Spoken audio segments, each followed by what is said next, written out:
Hello, everybody. Welcome to Nova Bright Gaming. Today we're going to be playing Choose Your Own Adventure House of Danger.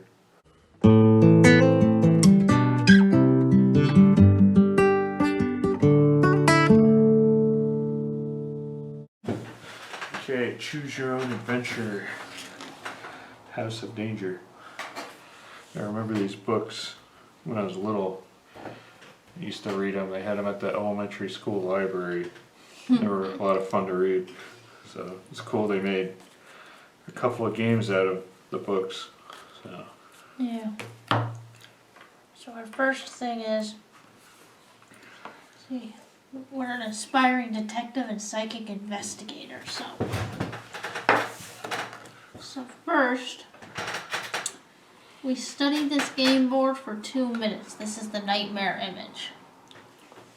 It's a psychic image we're getting in our nightmares that we've been having for weeks. It's going to warn us of dangers ahead. Let's see, a web, a frog, and a sword. And a pool. It's like a giant ice cube. Yeah. Slime.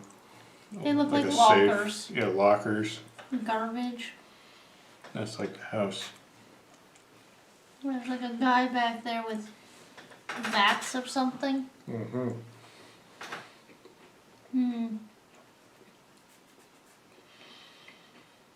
I don't know if there's much more information on there.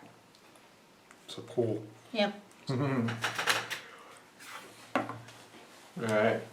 Okay, so this is our psychic meter. If we go up higher, we might get visions like the back of this board that warn us of danger.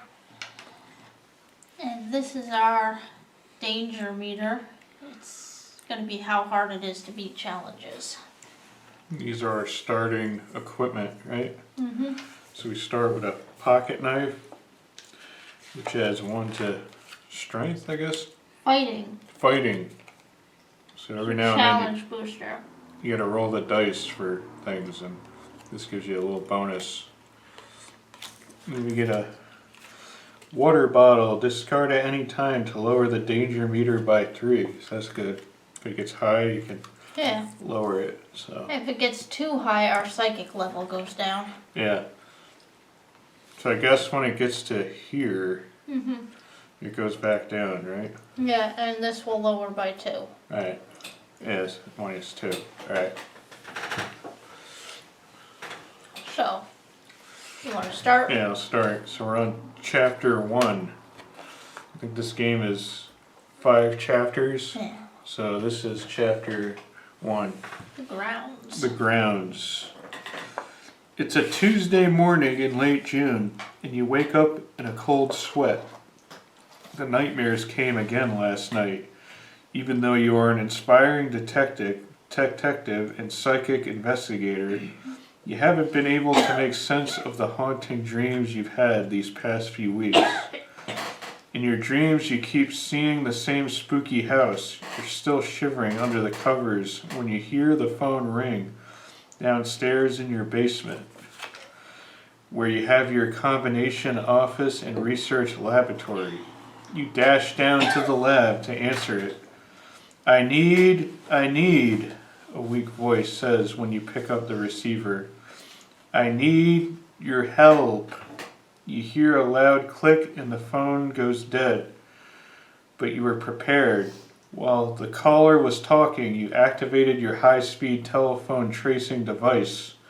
It instantly displays the caller's number, 555-7259. You call back the number right away, but there's no answer. After consulting the tall stack of reverse phone books behind your desk, you are disappointed to learn the number is unlisted. You sense that the phone call is somehow related to your nightmares.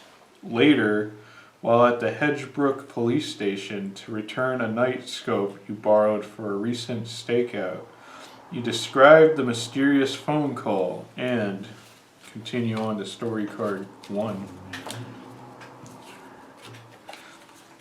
Your recurring dreams to your friend, Sergeant Morrison. That call does sound strange, he says. We'll look into it. And about that house in your dreams, a voice says from the hallway, I wonder if you're dreaming about the Marsden house out on Hedgebrook Road. Detective Murphy sticks his mustache face into the room. Modern house, ornate gate.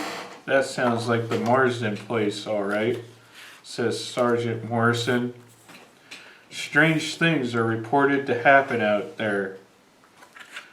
Detective Murphy takes a puff on his pipe. That place is haunted, he says. I know it sounds unprofessional, but I've had a file on the Marsden house for years, and I'm sure of it. He waves a folder in front of your eyes, and a phone number written on the front jumps out at you. It matches the one from your mysterious phone call. So the call is related to your nightmares. Your psychic sense were right. Draw clue 26 to discover your goal. Yeah. It says put the cards in the discard pile with Okay. the number side up. Okay. So 26.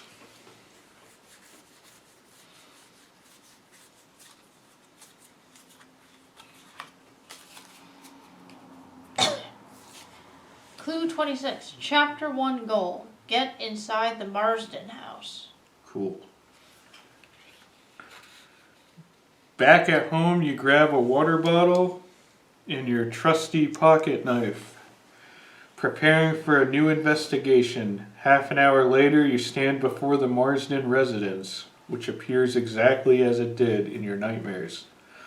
The house's futuristic look is a strange contrast to the antiqued appearance of the stone wall and the wrought iron gate, which is locked shut and wrapped in steel chains. Even though the air is balmy, a chill travels down your spine. The gathering clouds on the horizon hint at a brewing summer thunderstorm.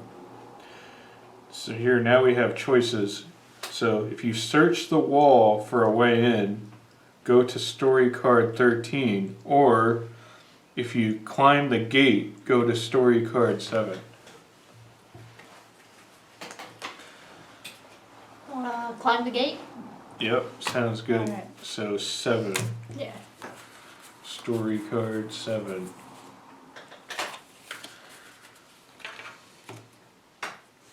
You pull yourself over the rusting gate and land with a crunch on the gravel driveway leading toward the house.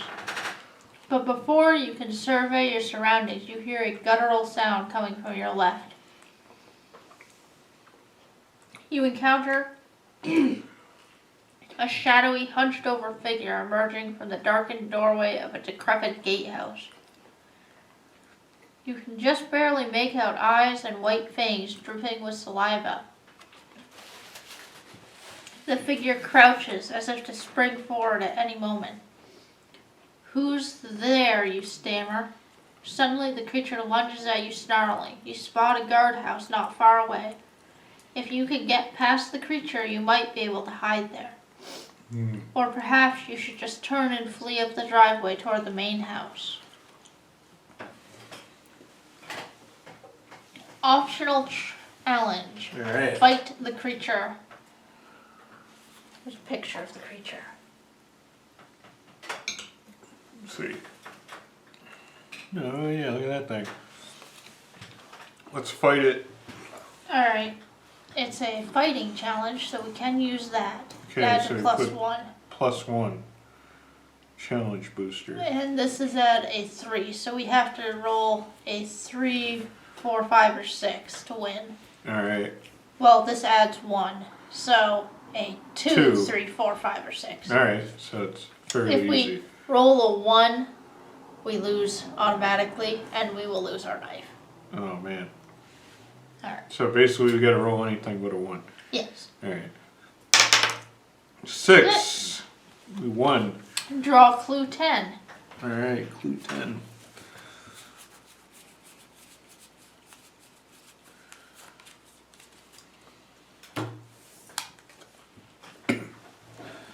It's probably unwise to engage such a savage beast in combat, but danger is your middle name.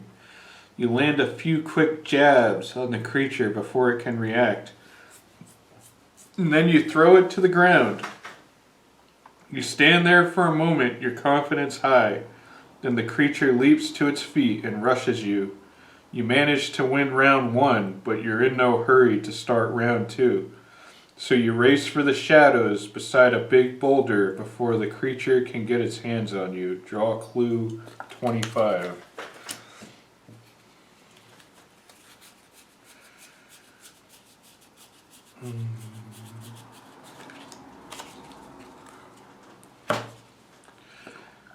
We get high-powered binoculars. Cool. You find a pair of binoculars in the shadows. With the creature on the loose, you can't hide here forever, so you run into the guardhouse. Keep this item, go to story card 19, and it gives us +1, +2 with the eye symbol.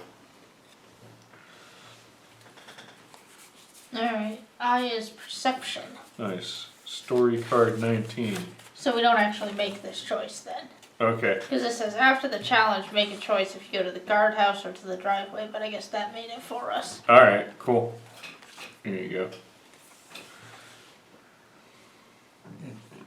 go. You were lucky to escape the creature, but you know it's still out there, somewhere. You run into the old guardhouse, which is a small room with several TV monitors flashing black and white images of various places on the estate grounds. Some monitors are broken, and shards of glass are scattered across the desk and the wood floors. A hefty book titled History of Nothwin County is lying on the desk. Curious, you look up the name, Marsden Henry, in the index. Sure enough, it references an entry on page 93. Your heart races as you turn there to read this bio. Henry Marsden, born 1839, died 1887. General in the Union Army during the Civil War. Severely wounded at the Battle of Shiloh in 1862. Appointed warden of Hedgebrook Prison in 1880. Rumored to have been killed in the prison riot fire of 1887. Not a popular guy, you think. The desk has 3 drawers. Maybe there's something useful inside. A wooden ladder leads up to a hatch in the roof. Through a window filled with cobwebs, you can see an open field that leads to the manor's front door. You consider what to do next. Optional challenge. Search the desk drawers. I think we should search the drawers. Yeah, I'm sure there's something in there. It's a psychic challenge, so let's use this. The binoculars. So basically it's roll anything but a 1. Alright. 2. Alright. Draw clue 4. Clue 4? Mm-hmm. Alright. See what's in the desk. There's a battery. You find a battery in a drawer. It could power a flashlight or a taser or who knows what else. Keep this item, finish story card 19. Alright, do we want to climb the ladder to the hatch on the roof or crawl through the window and run for the front door of the house? Let's crawl through the window. What do you think? Sounds good. Alright. Story card 3.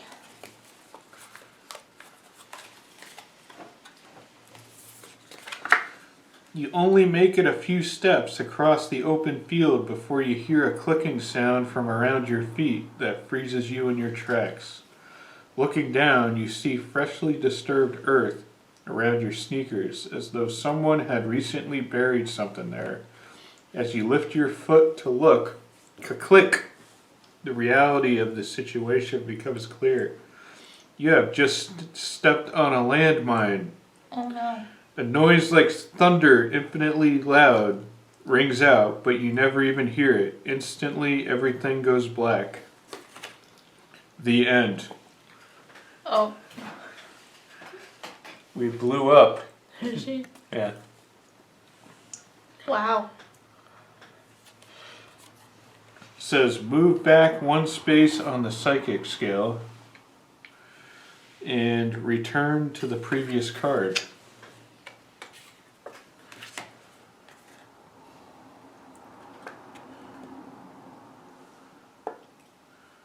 So, So we should go to the roof. yeah, climb the ladder to the hatch on the roof. So we'll go to story card 27.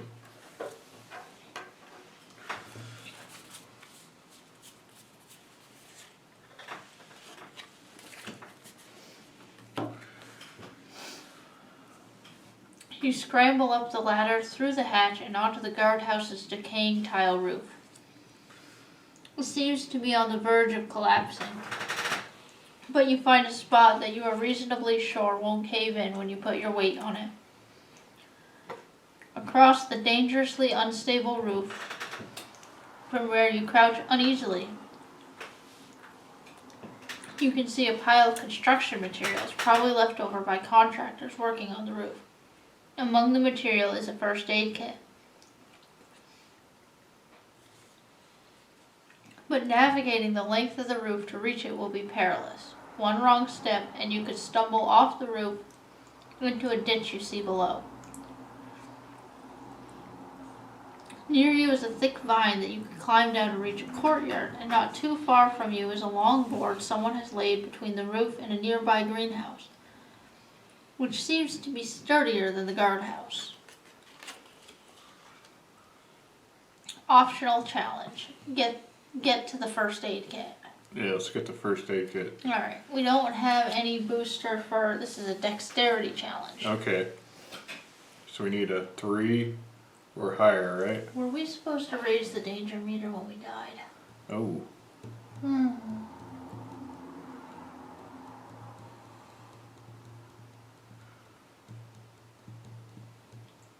No. Okay. Here's the psychic meter. Okay. I Alright. guess we're still on easy. I guess the cards would tell you to Yeah. raise it. So we gotta get a 3 or higher? Mm-hmm. Alright. 6. Clue 6.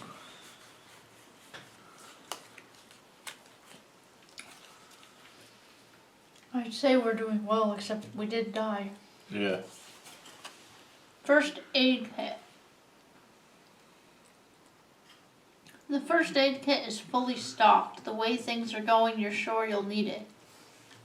Discard at any time to lower danger meter by 4. That's pretty good. You got the water bottle and Yeah, so these are like health things. These are like challenge boosters. Alright. Sounds And good. this is something else. Yeah. Okay, so are we going to cross to the greenhouse or climb down the vine? It's up to you.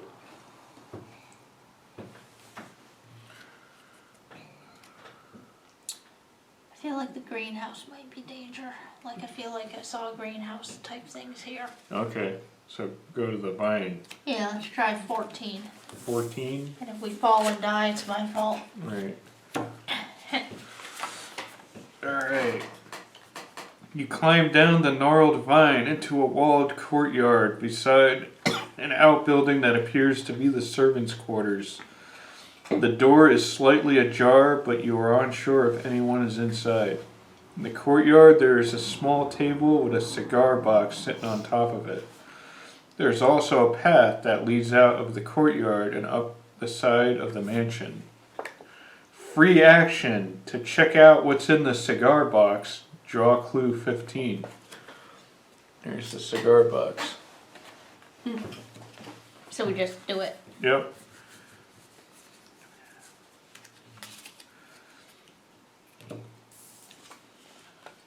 It's a flashlight. Awesome. The cigar box contains a flashlight. You check and discover it has no batteries. Discard any battery to automatically win a psychic challenge. Cool. We got one. Yeah, so if we want to just pass one of these eyeball psychic challenges, we can just discard this battery. Nice. Alright, now we have a choice. If you approach the door to the servants' quarters, go to story card 6.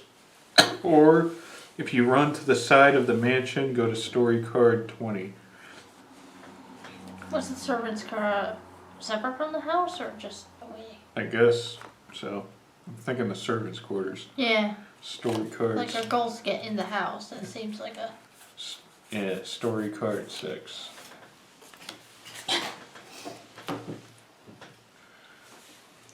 Just as you reach for the doorknob, a fierce gust of wind violently flings open the door.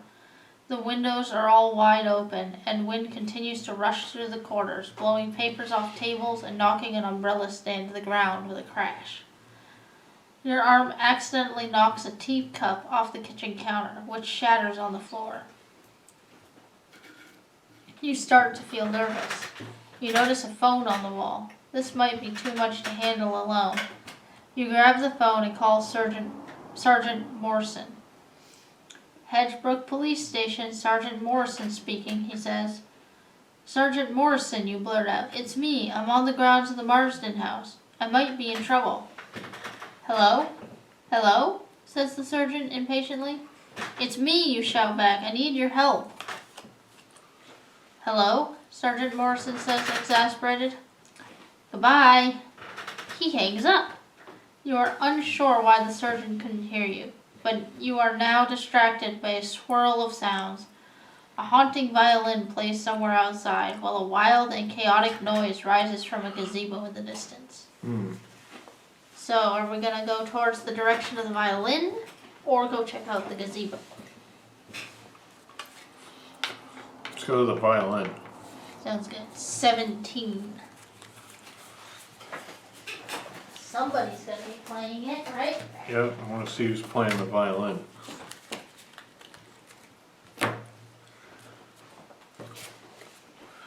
You move further and further towards the hypnotic sound of the distant violin, which is oddly calming and uplifting even as the winds increase around you. You notice there is a driveway up in the distance, but before you get there, you arrive at a horse stable with an open gate. Inside, sitting on a stool, is the source of the violin music. A chimpanzee playing his heart out, a soulful expression on his face. The chimp is fully committed to the music. You have never heard such an emotional performance. It's beautiful. Wow. There he is. The chimpanzee playing the violin. Okay, so if you leave the stable and run to the driveway, go to story card 30, or tiptoe through the gate to experience the full power of the performance. I want to feel the performance. Like Well, that's a chimpanzee playing a violin. Okay. Story card 24. You say so. Yeah. Who can pass that up, you know? You tiptoe through the open gate, eager to hear the finale of the chimp's violin piece. Quietly. With your third step, you trigger a motion sensor light that completely illuminates the interior of the building. Apparently, this is no stable. It's a kennel. 20 Doberman pinschers were peacefully enjoying the concert, but now they glare at you with anger in their eyes. Uh-oh. So the chimp was playing to the dogs. They're upset that you interrupted their concert. Uh-oh. The chimp frowns and slowly points his violin bow toward you.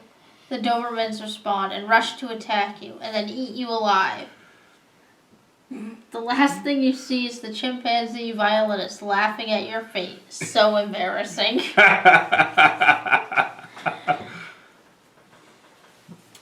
Move back one space and return to story card 17. We die again? Yes, we died. We got eaten by dogs with a chimp laughing at us. That's a good way to go. So now we have to leave the stable and run to the driveway. Go to story card 30. Told you we shouldn't have disturbed them. I wanted to hear the chimp. Story card 30. Yep. Chapter 1, Goal Achieved. You appear in a driveway which leads you to the mansion's entrance. On the door is a plaque that reads Marsden and a large crystal door knocker which seems newer than everything else on the front of the building. You knock loudly, many times, but there is no answer. The storm is really picking up now. You try the doorknob and are surprised to find that the door is unlocked. You've been lucky enough so far, but you wonder if you missed something. Before you enter the house, you look back. You can see a few clear paths. One leads towards a statuary, another to a small cemetery. 2 more paths stretch out towards a watery ditch with a gate and the house's luxurious pool. You could go back to explore if you want. So now it has the option story return. There are items in this chapter that will be useful later in the story. You can take a risk and go back for any you miss by following the choices below. Otherwise, you may advance to chapter 2 and keep all inventory items. So there's head to the statuary, then raise danger meter by 2. Head to the cemetery, raise danger meter by 2. If you head to the ditch, raise danger meter by 2. And if you head to the pool, raise danger meter by 2. Want to do anything? Or just keep going? Let's try one of them. Okay. Not the pool though, because that was definitely on here. Yeah, yep. How about the statuary? Okay. Did we do the statuary? I don't think so. Before? I don't think we did any of those. Cool. Alright. Going number 4. Because raising the danger meter by 2 actually only gets us up to... I think you gotta get 3. back to here. Yeah. So maybe I'll put it back in the Yeah. thing. Okay. The horseman is a dashing bearded Civil War soldier. His bronze face stoic. He holds out a cavalry saber toward the brooding sky. The sword's edge glints in the weak sunlight that penetrates the thickening clouds above. The sword looks almost new. Maybe we should have gone towards the statue. That there was a sword on here. Oh man, yeah, that's right, there was. Yep. At the base of the statue is a plaque that proclaims this as the memorial to Henry Marsden. The plaque reads, Henry Marsden, born 1839, died 1887. General in the Union Army during the Civil War. Severely wounded at the Battle of Shiloh in 1862. Appointed warden of Hedgebrook Prison in 1880. So almost the same information that we saw in the book earlier. Oh yeah. To your left is the entrance to a hedge maze. To your right is a graying picket fence with a rickety wooden gate. You can see 2 stone angel statues and beyond them a cemetery. Optional challenge. Search the monument's base. And then there's another optional challenge. Climb the statue to examine the saber. I feel like we should avoid the saber. But Yeah. this is a psychic challenge, and if we use our battery, we win it automatically with Alright. the flashlight. Let's do that. Alright. So we just discard the battery? Yep. And then that gets us clue 18.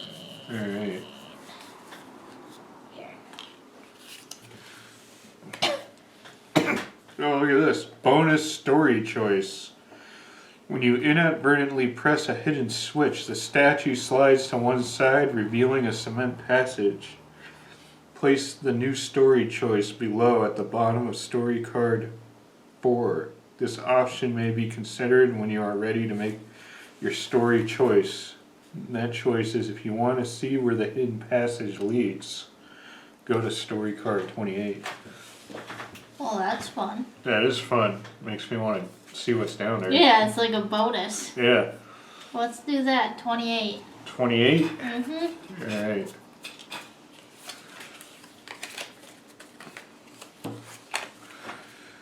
You creep through the darkness and find the cement walls end as new natural stone and earth begin.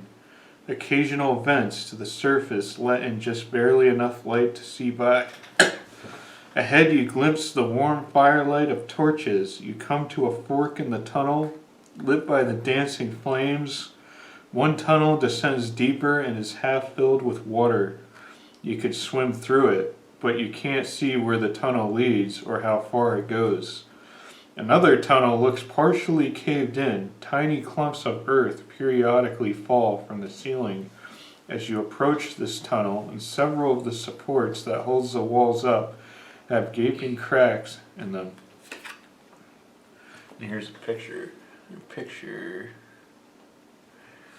So we can dive into the water-filled tunnel or explore the partially collapsed tunnel. I think the water-filled one sounds safer. Neither sounds good, but I think let's go for the water-filled one. Alright, story card 22.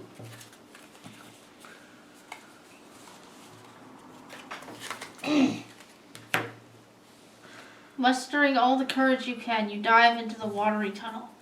There's just enough room in the tunnel above the water for you to lift your head between strokes and take a breath. Eventually, the tunnel drops lower and lower until it's completely submerged underwater. You hold your breath, dive down, and look around. After about 30 feet, the tunnel opens up to a bigger body of water, a pond or pool, with sunlight beaming into it. Well, I've come this far, you think. You're ready to chance it. You take a deep breath and dive back down.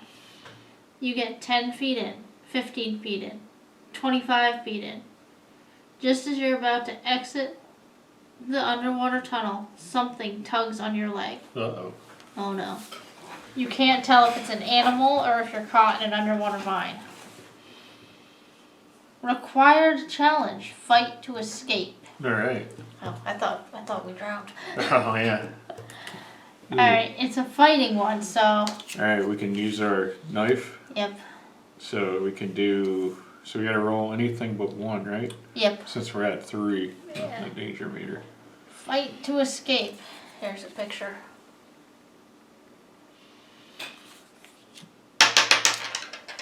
Three. Alright. Clue 20.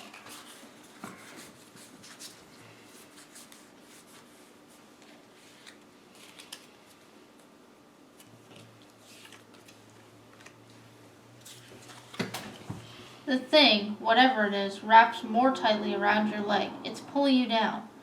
Another tendril, or tentacle, slides around your neck. You pry it off, and with the last of your strength, you give a powerful kick and you're free. Just like that, the thing is gone. You emerge into a swimming pool with a lush pool house next to it. Lower danger meter by 2.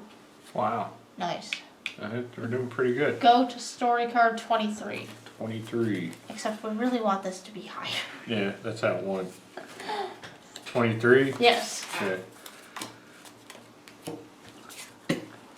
It's obvious that nobody has cleaned the pool in ages. The water is a murky green and the surface is littered with leaves and branches. Ripples pulse outward from the center of the pool. Out of nowhere you hear a commotion. You look around and wonder if it's coming from inside the pool house nearby. Then you see movement on top of a gazebo in the distance. Someone or something is engaged in a struggle up there. Maybe they need your help. Then again, if you offer assistance, you might end up needing help yourself. Optional challenge. Investigate the ripples in the pool. And We it's just one, got out of the pool. Didn't we? I don't know. I don't know. Well, It's the pool or the gazebo, right? it's the pool. It says we can go to the pool house after, or go to the gazebo. Oh, okay, so it's a challenge. Yeah, so or we gotta do a challenge first. Investigate. Well, optionally. Yeah. It's one of these eyeball ones, so we can use this Oh. thing. Alright, do you want to do the challenge? Yeah. So we roll anything but a 1.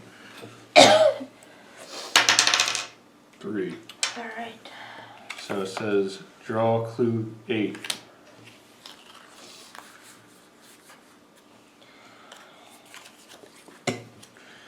You walk down the steps into the water and see what's making the waves. A strange, whirring metal sphere.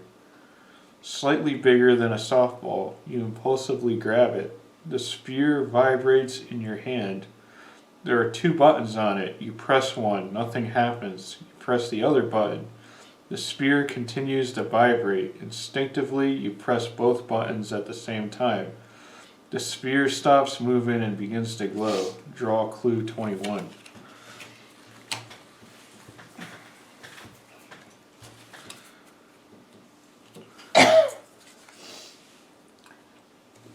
Whirring metal sphere. Your psychic senses tell you this is an important item. Keep this item. Move forward 3 spaces on the psychic scale. That's good. We're almost to level 2.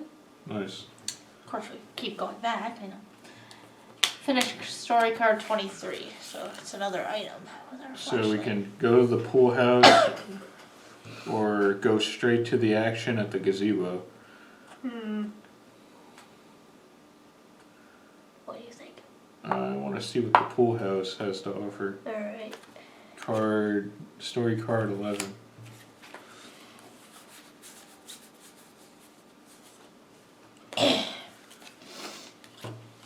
You can tell that the pool house was once quite luxurious. It contains half a dozen private rooms with showers, as well as an ornate mahogany bar in the common area. It must have been fun to hang out in this place in its glory days. Those thoughts fade as the sound of a disturbance erupts from the top of a gazebo in the distance.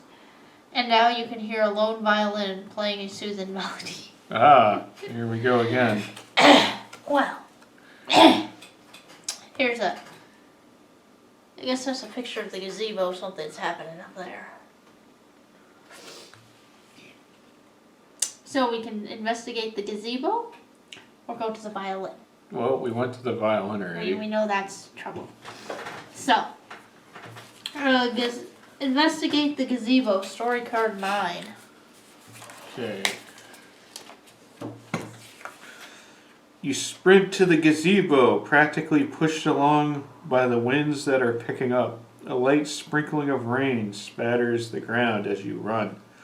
You make it to the shelter of the structure, and the mayhem occurring above you on the roof increases in intensity. Who is up there, and what are they doing, you wonder? You notice a driveway about 20 feet away. Premonition.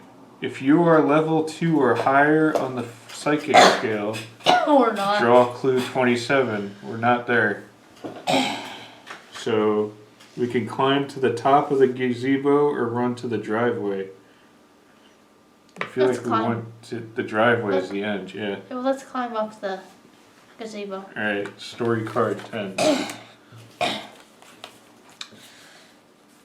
I was looking at the directions. It says when you're returning, Uh-huh, like if you've completed your goal, yeah.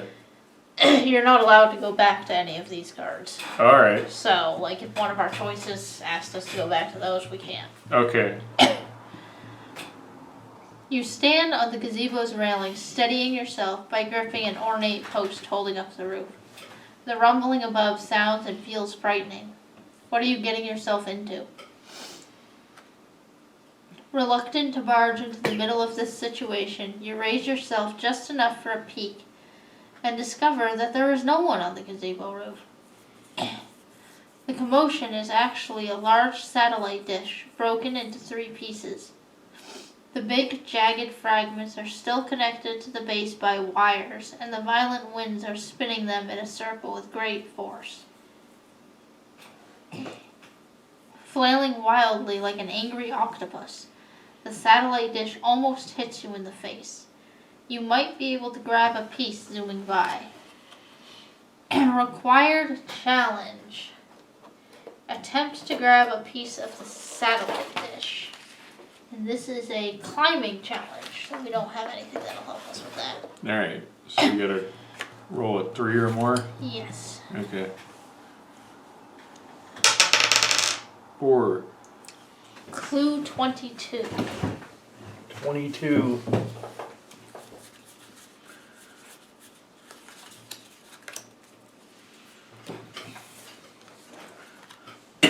You hold on to the top of the gazebo with one hand and time your lunge perfectly. You snag a chunk of the whirling satellite dish. The piece appears to be made by hand, and engraving on it reads, Planet of Crystals. Draw clue 7.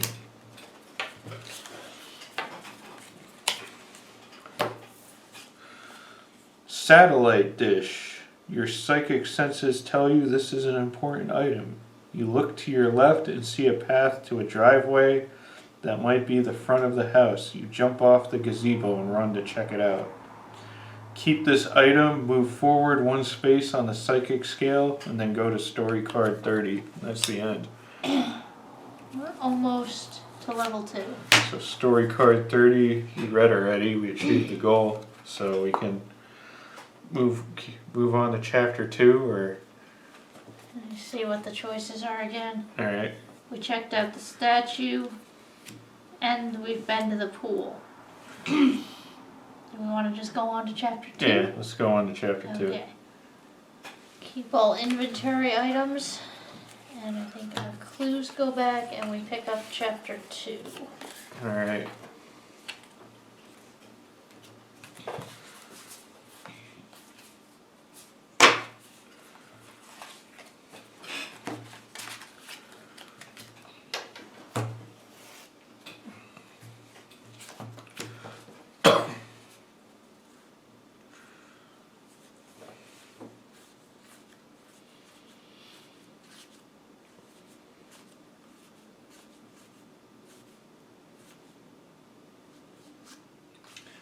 A lot of clues.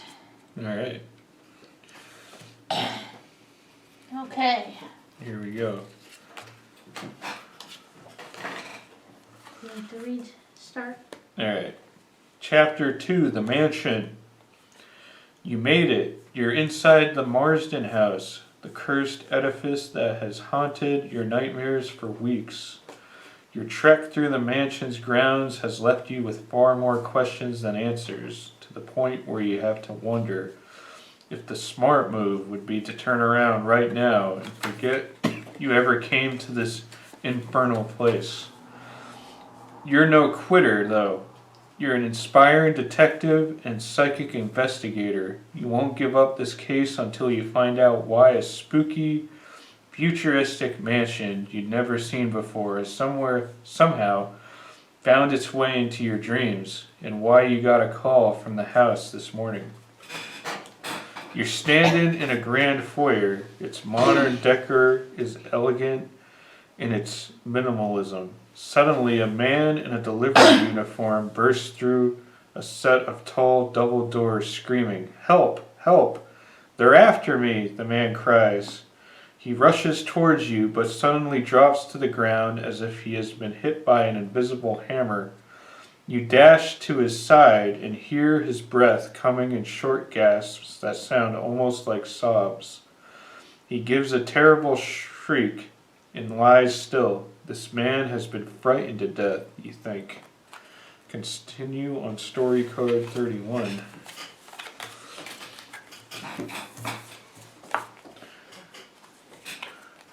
Just then he inhales sharply, jumps to his feet, and bolts past you and out of the house. You breathe a deep sigh of relief. So, not quite to death. Something falls from his clothing as he makes his exit, and it hits the floor, tinkling. You kneel down to inspect the object and discover that it's a small dart. The kind that might have come from a blowgun. Whatever this man was afraid of, his fear seems to have been justified. Just how dangerous is this house? As your thoughts swirl, a loud buzzing noise erupts from somewhere beneath your feet, shaking the floor. The noise is so loud it drowns out the gathering storm outside.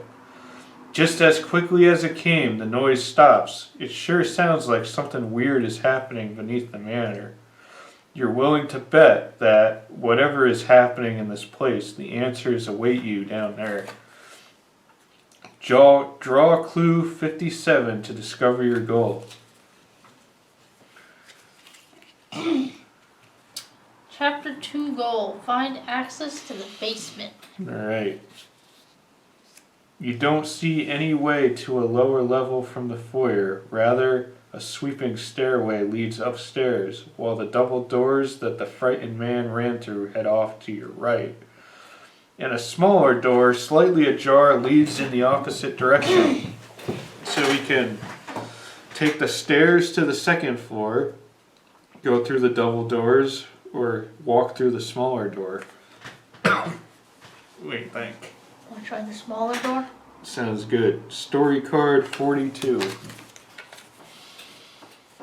Just because why head towards danger? Yeah. Although we may eventually.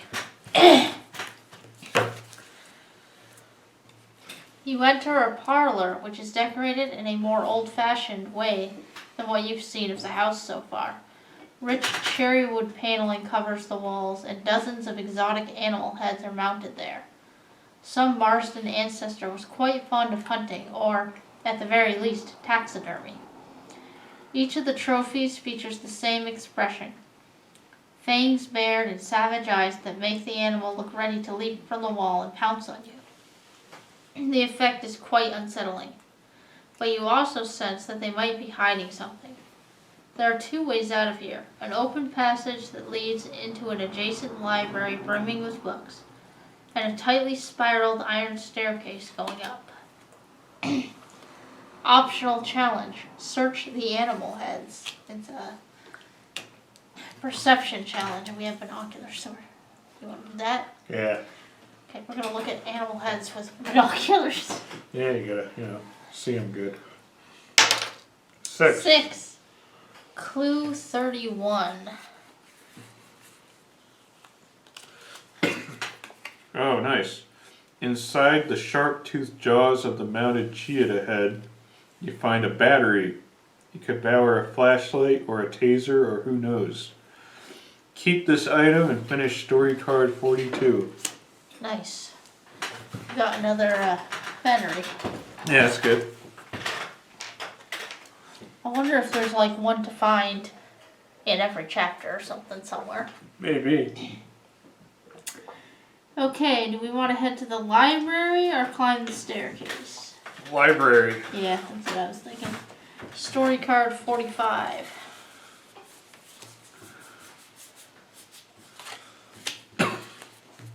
Okay.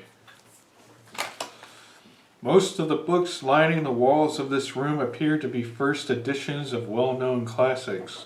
To help reach the tallest shelves, there's a wheeled ladder that can slide across the room. A silver door is on one wall. One book, Introduction to Psychic Dreams, Visions, and Limericks, catches your eye, and you wheel the ladder over, climb up, and grab it. As soon as you pull the book from the shelf, a catch releases and a hidden door opens on the other side of the room. That's fun.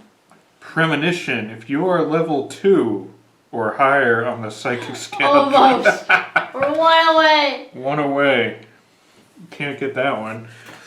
Alright, so we can go through the silver door or go through the hidden door. I mean, hidden door sounds more fun. Yeah. I bet if we were psychic enough, it would tell us which way to go. Yeah. Alright, card 44. Or which way not to go, because Yeah. the direction said the psychic stuff warns us of danger. Entering a child's playroom, you find a giant, overstuffed toy box resting against one wall, and in the middle of the room stands a dollhouse, which appears to be a perfect replica of the Marsden house. As you approach the dollhouse, you notice that the walls of the playroom are covered with shelves full of porcelain dolls, their eyes peering down at you. It's difficult to break their gaze. The eyes seem to draw you into the blackness of their dead stares. Not looking away, you feel yourself shrinking smaller and smaller. Oh no. Uh-oh. Soon the dolls seem to loom over you, even more frightening than before, although they never move from their perches. Eventually, you're the size of a doll yourself, and you stand on the playroom floor beside a replica of the Marsden house. From where you stand, you can see the front door of the dollhouse. Enter the door of the dollhouse by going to story card 49. It's creepy. Wow. 49.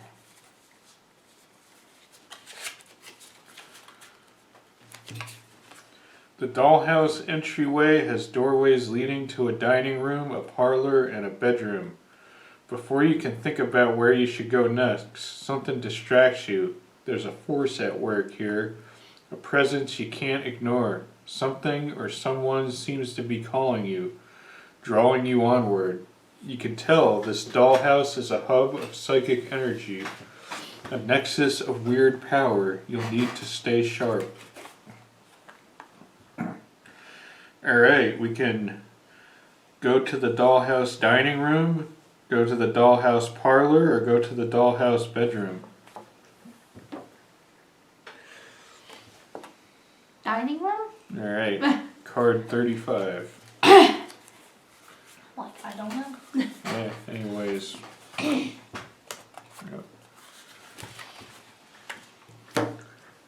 Seated at the head of the dollhouse dining room table is a doll wearing a crown.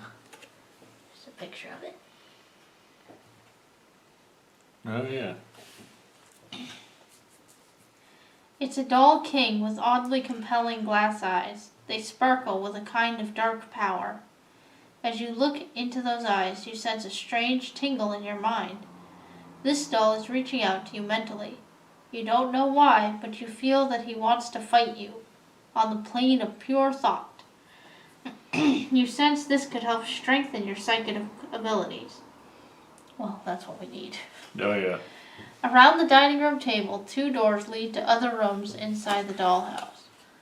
Optional challenge. Overpower the doll king with your mind. It's a perception challenge, so the eyeball one. Alright. So we can use the binoculars? Yes, or we can discard the battery with the flashlight to win it. Let's use the binoculars. Alright. Yeah, our danger meter's not high. Yeah. Alright. 4. Nice. Draw clue 56. Cool.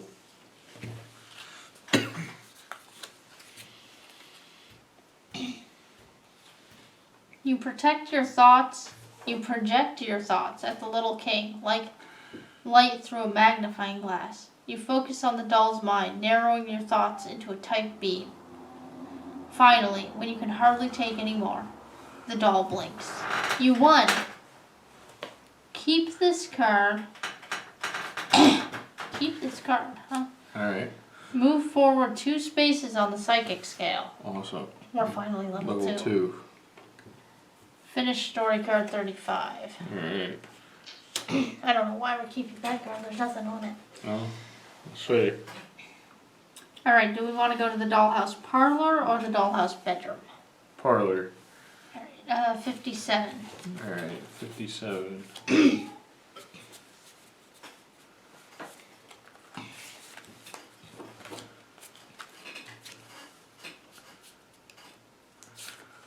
A piano takes up 1/4 of the dollhouse parlor. A doll sits on a piano bench wearing a crown and a rich red gown, hands poised above the keys. This is a doll queen, and even though her back is turned, you feel as though she's daring you to face her in some kind of bizarre piano contest of the mind. Perhaps accepting the queen's unusual challenge and defeating her will increase your psychic skills. You notice a painting above the piano. It depicts a solarium and is so spellbindingly realistic you can't help but reach out your hand to touch it. You are amazed when your hand disappears into the painting and you can touch the solarium on the other side. This painting is a magical portal and it might be your only way out of this dollhouse. Optional challenge. Battle the doll queen in a psychic piano duel. And it's another eye one. Awesome. And there's the queen playing the piano. I say let's do it. Yeah. With the binoculars. Binoculars are very handy. They are. Awesome. Got it. Draw clue 30.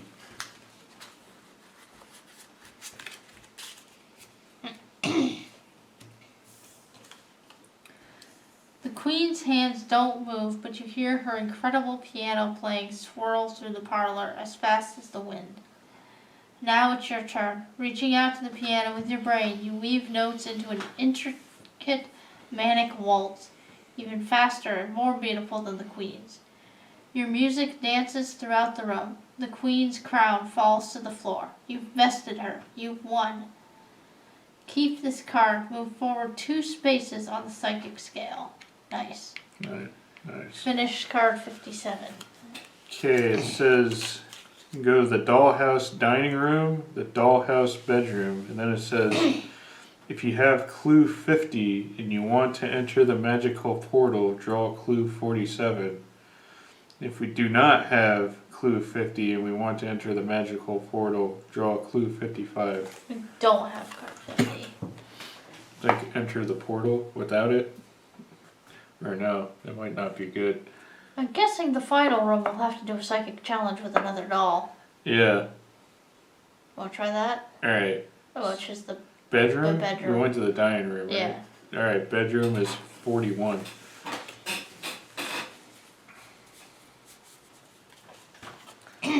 just up our psychic powers a lot, Yeah. you know? That's good. The dollhouse bedroom is filled with miniature furnishings, which are now full size to you. A cozy chair, a dresser, a lamp, and a bed. Lying in the bed, its head on a pillow, is a stuffed mouse. That's different. Yeah. It's so lifelike, you catch yourself thinking you should step quietly so you don't wake it up. Your psychic senses start to pulse. You get the feeling something very important is hidden in this room. Free action if you are level 3 or high. Oh, man. Just pull up. That's how we would get clue 50. Okay. So we have to do it without it. Okay. Alright. Alright, so we don't get the whatever's hidden in the room. There's the mouse. Oh, wow. So I guess let's go back to the parlor, 57. And we'll draw clue 55. 55. Going through the portal without clue 50. So, wait, 55? Yeah.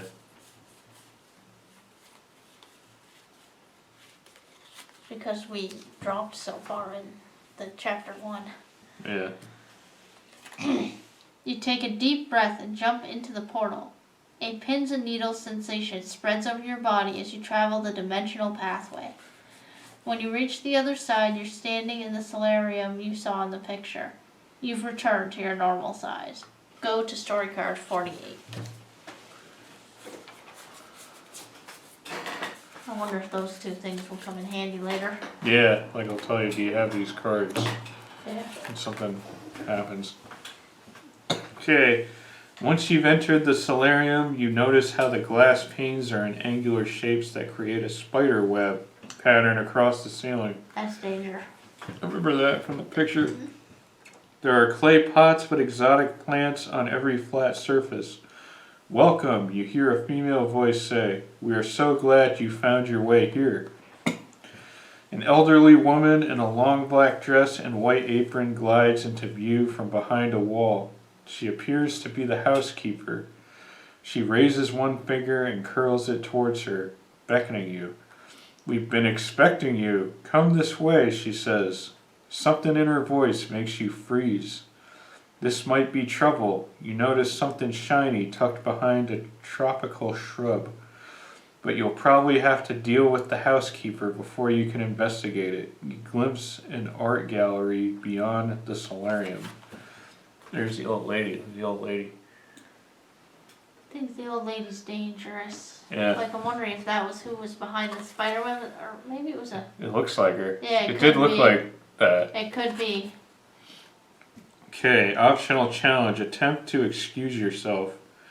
You are level 2 or higher on the psychic scale. Add +1 to your roll in addition to any challenge boosters. It's another flashlight. No, Yeah, sorry, so we would- binoculars. So we can roll anything but a 1. Yeah. Alright. 1. I rolled a 1. So does that mean we lose the binoculars? If we were using them, Yeah. yes. I was gonna use the binoculars. Yeah. So we lose the binoculars. And we draw clue 53 because we lost.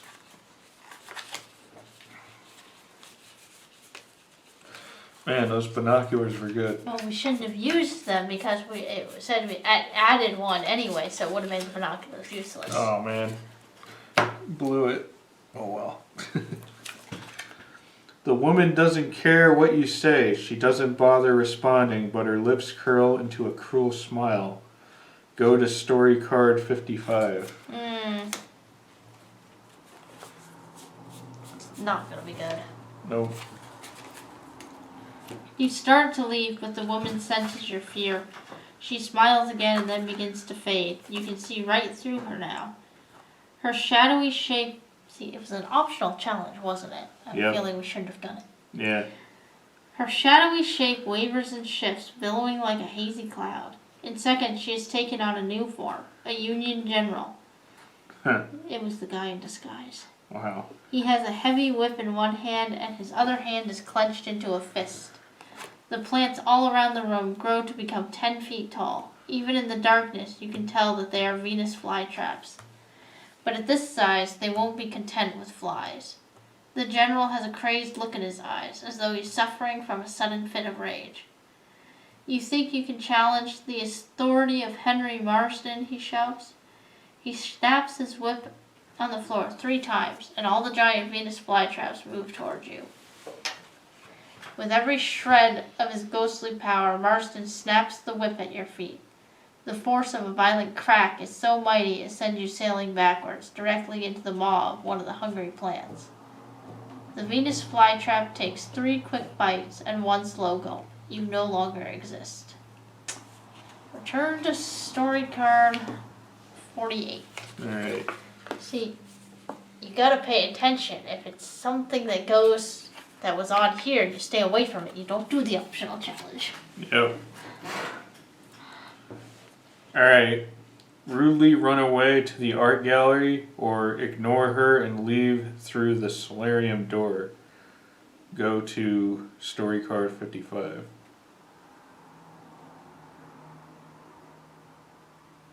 No, 55 is what we just did. We gotta go to the art. The art gallery? Alright, 32.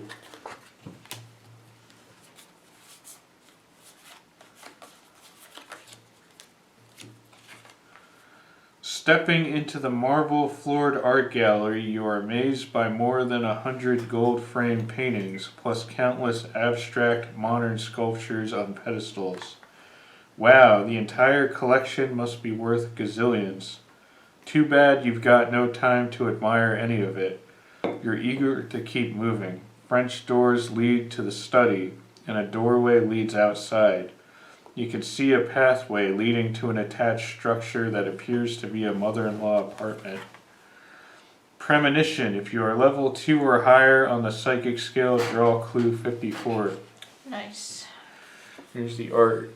We're finally psychic enough to get a hint. 54? Yeah. Oh. It looks like a safe. Okay. Maybe that'll help us for later. So we can walk through the French doors to the study or take the path outside to the mother-in-law apartment. Like, the mother-in-law apartment sounds more interesting, but also we just got in the mansion. Yeah. If we're trying to find a way to the basement, so maybe we should go to the study. Alright, card 33.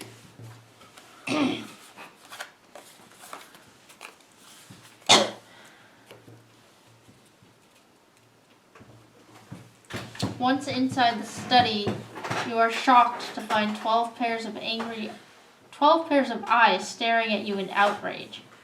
You stop dead in your tracks. Okay, maybe we shouldn't have gone in here.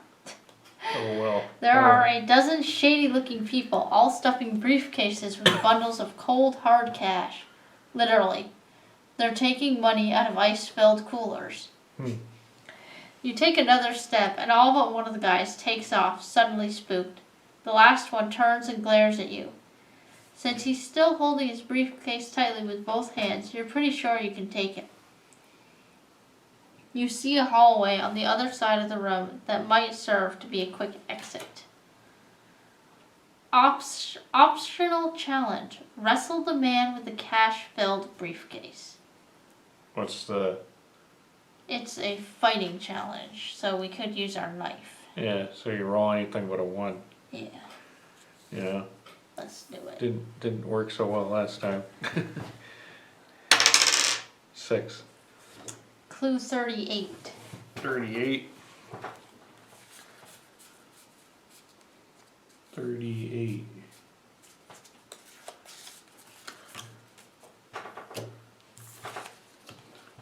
Briefcase full of money. You are currently holding a briefcase that contains more money than Sergeant Morrison and Detective Murphy earn in 2 years. Your psychic senses tell you this is an important item. Keep this item, move forward 1 space on the psychic scale, and finish story card 33. Alright, so, just says head down the hallway by drawing clue 45. Alright.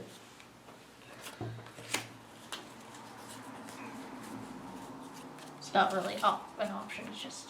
Yeah. You race down the hallway past photographs and paintings of an old prison. You reach the end of the hall and find a metal door. Go to card 60. 60. Chapter 2, goal achieved. Ooh. You shove the metal door open. When you close it behind you, clang. It sounds like the door to a jail cell slamming shut. You turn to check out where you are. There's an elevator. You get in, press the closed door button, and finally get a moment to catch your breath. You can't believe what you've been through so far, but this elevator should be your ticket to the basement. And that should bring you 1 step closer to uncovering the mystery of the sounds you heard when you first entered the Marsden house. Now that you know where the elevator is, you wonder if you should go to the basement now or go back and investigate anything you might have missed. So we could go to the upstairs hallway, to the main dining room, the solarium, or to the gallery. So we've been to the solarium. In the gallery. In the gallery. We didn't go upstairs. You want to try going upstairs? Sure. Alright, story card 39. Do we raise the danger meter or anything? Oh yeah, raise danger meter by 2. Story card 39.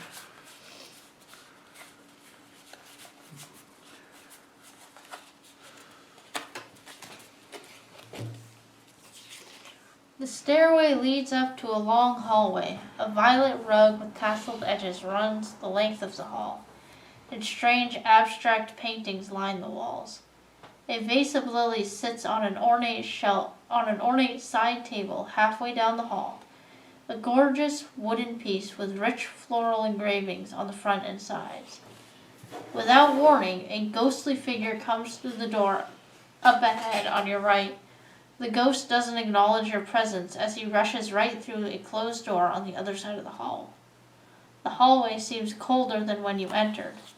Should you follow the ghostly figure, or perhaps inspect the room he came from?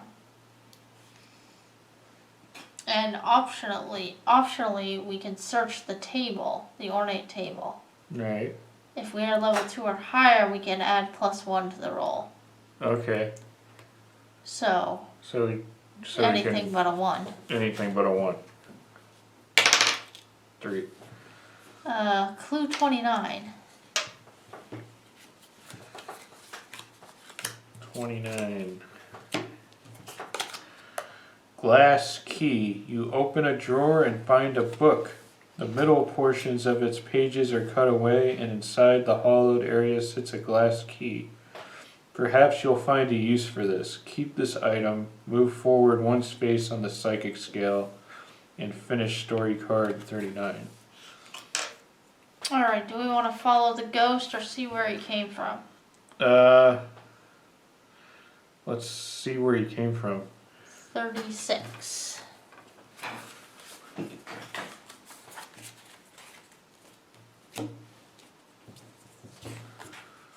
You arrive in a large room with high ceilings and 5 billiard tables lined up in the center. 4 of the tables are lit by exquisite lamps suspended above them. Billiard balls are neatly racked on the 5th table, which sits in the shadows, as if waiting for a game to begin. A small bar stands against one wall. Atop the bar, 15 overturned crystal glasses are arranged to form a pyramid. There's a weirdly small door on the far side of the room. It seems to have been designed for a child, but you might be able to squeeze through it if you tried. You hear rain pattering against a skylight window. It's nearly dusk outside, and the rain appears to have started in earnest. Premonition. If you are level 2 or higher on the psychic scale, draw clue 52. Oh my goodness, it's an explosion. Really? With like an anvil and a handle of some sort.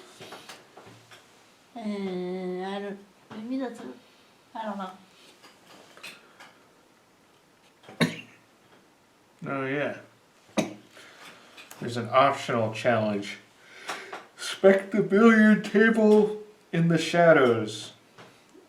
And it's one of the I ones. So we'd have to roll a 3 or higher. Yeah. We could do that. Alright. Got it. Just barely. Clue 33. Collect all sorts of... Apparently we already have clue 33. Really? Maybe it's out of order. Yeah, because I noticed it was out of order when I went to look for cards.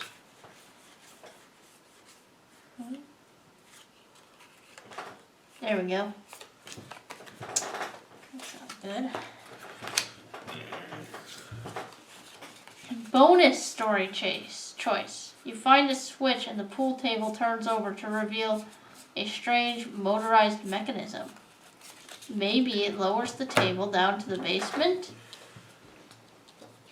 So this is another choice. We could hop on the table and flip the switch. Or we can squeeze through the small door. I feel like that'll lead us back to the kids' room. Yeah. Even though we're on the wrong floor. I feel like that would lead us back to the, with the dollhouse. Yeah. Let's hop on the table then. Alright. Card 52.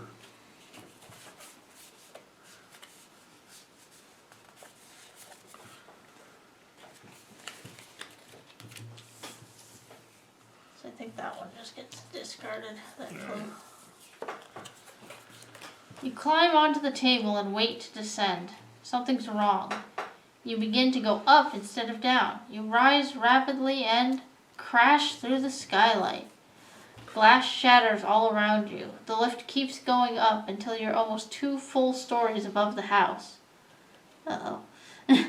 Doesn't sound good. The rain is falling so heavily that you're quickly soaked, and dark clouds roil on the horizon all around you. You see lightning strike in the distance, and you're filled with horror as you realize you are now on a towering metal pillar in the middle of a thunderstorm. This is a giant lightning rod. Oh man. Lightning strikes the hydraulic lift, and you feel a searing flash of heat as millions of volts pulsate through your body. The shock forces you to let go of the pole, and before you hit the ground, you black out forever. Nice. We died. Oh. Move 1 space back. Go back to 36. I guess that bonus choice was not the right option. Okay, we gotta squeeze through the small door. Story card 44.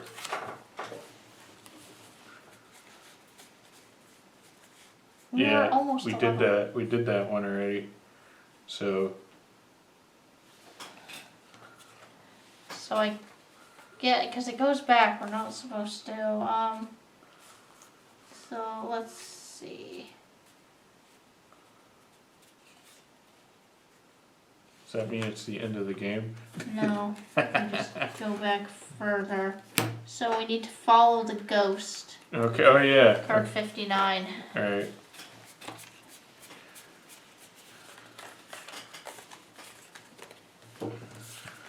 You enter an extravagantly decorated master bedroom. A dressing table with a fancy mirror sits against one wall across from a canopy bed covered in burgundy silk. The ghost of a Union general sits on the bed, facing away from you. As the floor creaks beneath your step, the ghostly figure turns and leaps to his feet. He has a fearsome scowl on his face and an empty scabbard on his belt. "Coward, traitor, thief," he yells as he approaches. There's an open door on the far side of the room through which you glimpse a bathroom with dark green tiles. You could also retreat back into the hallway to escape the phantom's wrath.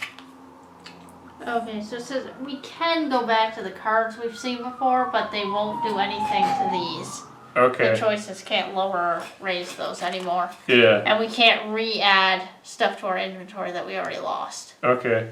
So, Free action. If you have clue 2, you may attempt to give it to the ghost. Do we have 2? no. Okay.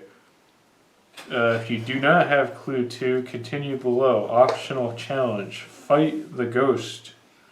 And it's a fighting one, so we can use our knife if we want to make it roll anything but a 1. Or we can run away. Or we can run away.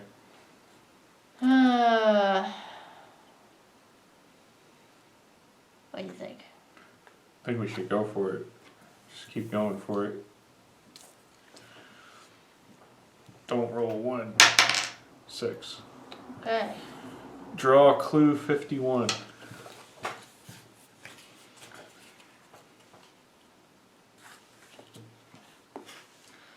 You swing your fists at the spirit and you're surprised that your blows actually land. You're really punching a ghost. The fight is long and difficult, and by the end the room's in pretty bad shape. However, the ghost seems impressed with you. "That's the best fight I've had in ages," he says. "I guess you deserve some answers then." Lower the danger meter by 4. Whoa. We're not even up that high. Go to story card 34. 34? Ghost is going to tell us some answers. That's cool. I am General Henry Marsden of the Union Army, and this estate has passed through my family for generations, ever since the first settlers built this town. I regret that I cannot stay long, for though our meeting has invigorated me, I must soon return to my penance below. Before I go, however, I will answer any one inquiry you might have. Okay, choose one. We can ask him about the noises in the basement. We can ask about the other ghosts in the mansion. Or we can ask him about our nightmares. I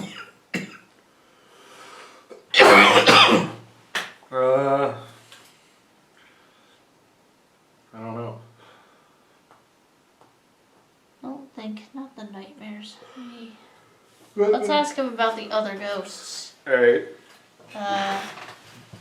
Clue 36.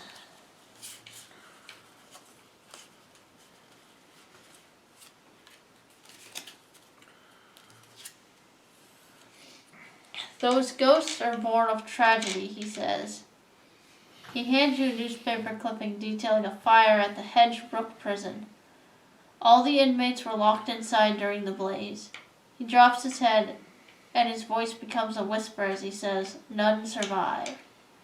He continues, "This house was built on the prison grounds, and its spirits have always been restless. But something has riled them up these recent weeks, and they've grown even angrier." I don't know if that helps us. Alright. Alright, we can return to the hallway or go to the bathroom. Let's go to the bathroom. It's a picture of the ghost. Oh yeah, look at that guy. 50. 50.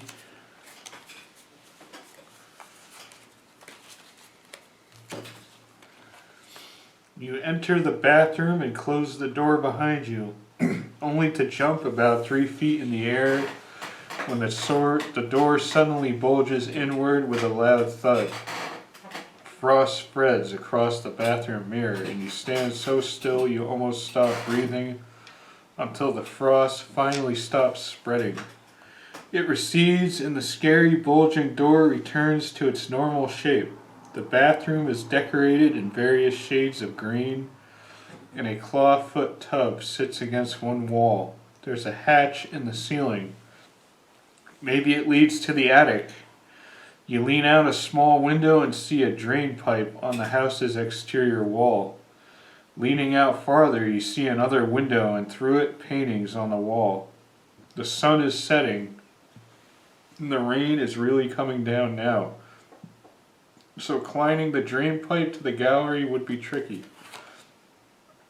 Optional challenge: climb down the drain pipe to the window of the art gallery. We were already in the art gallery, weren't we? I think so, yeah. So you can do that, or skip the drain pipe and climb up into the ceiling hatch by going to story card 53. I'd rather look at the attic. Yeah. Honestly. Sounds Card. more interesting. 53.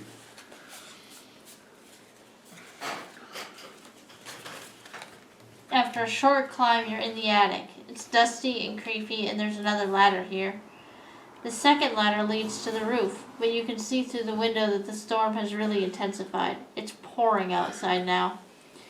You poke your head out through the window and discover a stout vine on the outside wall that could easily support your weight. And most importantly, thanks to a wide overhang, climbing out this way would keep you dry. You can see through French doors on the ground floor that lead into a study. So we can climb the ladder to the roof or climb down the vine. Last time we were up on the roof, we got struck by lightning. Oh, yeah. Just climb down the vine. Yeah, let's go to the study. 33. We did 33 Oh, already. we did the study. Do we want to go up to the roof Yeah, then? let's go to the roof. What's that? 43. Okay. After ascending the ladder, you're on the roof.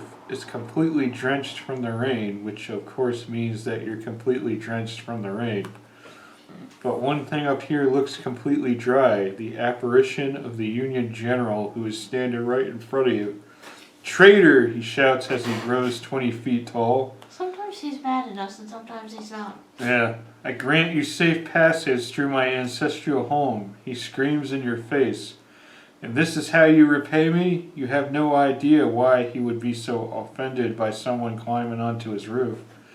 But you never get the opportunity to find out. The gust of wind from his screaming throws your body like a hockey puck against a low railing, and you fall and land with a thud on the ground far below, crushing all your internal organs in the process. The end. There he is.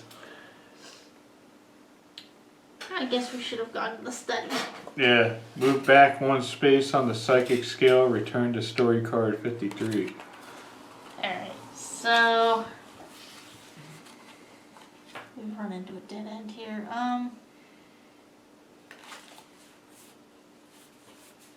33 is the study. Well, that's where the people with the cash were. Oh yeah, we got the suitcase of cash.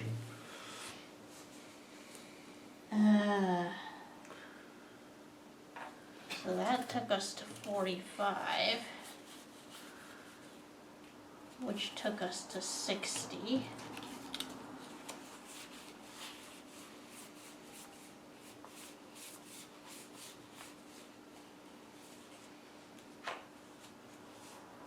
Sixty's in here. Was 60 the end? 60's the end. Okay.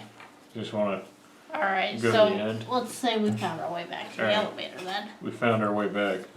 Alright. So we'll call that the end and go to chapter 3? Chapter 3.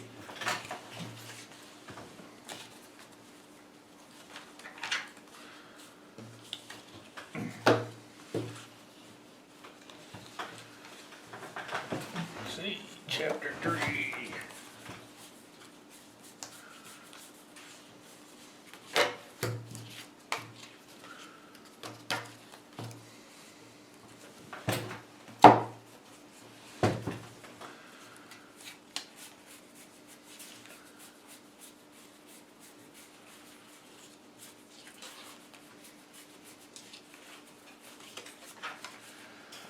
Okay, chapter 3, the rescue.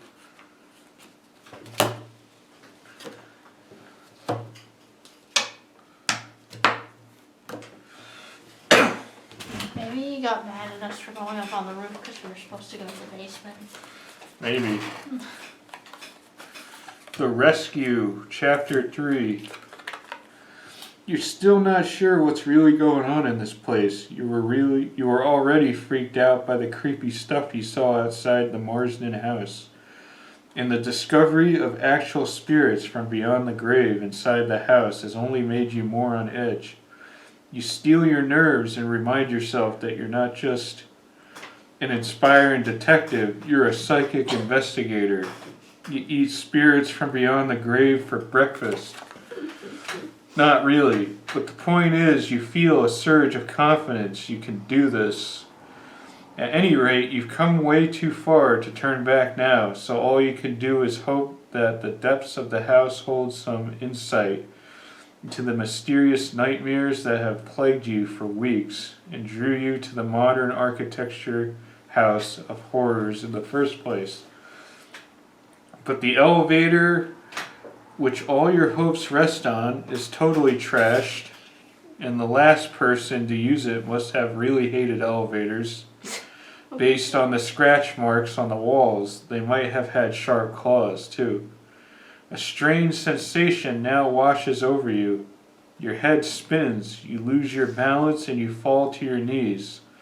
Although you don't quite black out, you're overwhelmed by visions as your consciousness leaves your body and travels through the house's lower reaches on mind power alone.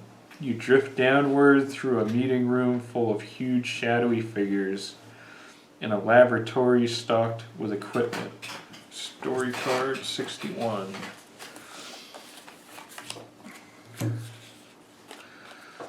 Your awareness projects deeper under the estate. You finally come to a jail cell. Your mind can't penetrate to see who is inside, but a wave of anguish emits from it like heat from the sun. You sense that the person trapped inside is responsible for what you have encountered so far and could help with what you'll encounter next. Draw clue 76 to discover your goal.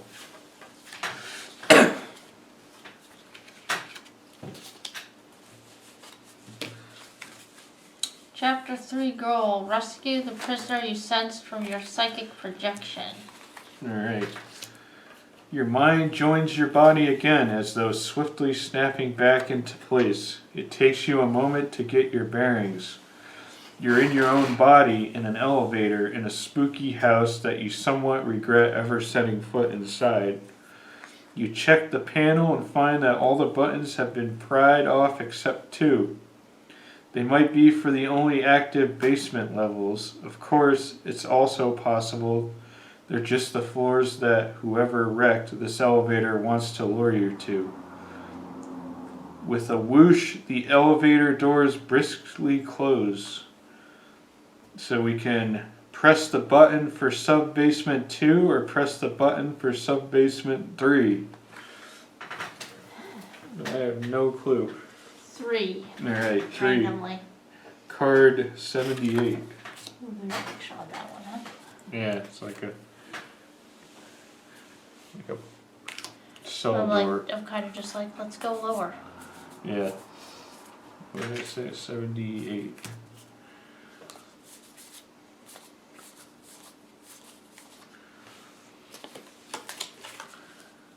The elevator drops with a jerk and continues to sub-basement 3. The door opens up into a room with tables holding funnels, glass beakers, test tubes, thermometers, and safety goggles. It looks like a biochemistry lab. It's a complete wreck, just like the elevator, so you can add biochemistry to the list of things the vandal has a grudge against. There's a desk in the corner. Based on the pattern of stuff scattered on the floor, it appears someone was dragged away from it by force and then taken out a door and down a hall. Another door leads to a room where you can see large glass vats full of glowing blue liquid. I think we need to avoid the blue liquid Oh, yeah. because it was on here, Okay. I think. If you follow the path of destruction down the hallway, go to 86. Or we can go to the glass vats of glowing blue liquid. I think we should go down the hall. Yeah, Follow the destruction, 86. 86.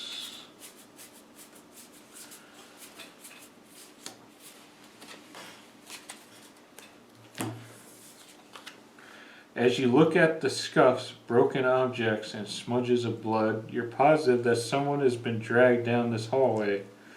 The trail ends inexplicably in the middle of the hall. Was the person picked up and carried the rest of the way? There are 3 doors here. You can hear the soft hum of machinery coming from behind a green metal door. A wooden door is partly open and looks like it leads to a break room. There's nothing but silence coming from inside. The last door is closed tight, but the room behind it isn't anything close to quiet. In fact, you can hear the frenzied cries of very large animals. There's a window on the door that has been broken with cardboard taped over to cover it. Premonition. If you are level 3 or higher on the psychic scale, draw clue 74. See, I think you have to be the level of the chapter you're at Yeah. to be getting these things, and we are not. Nope. So we can go to the machine room, the break room, or the room that's full of screeching beasts. You can decide this time. I'm gonna say the break room. Okay. Card 66.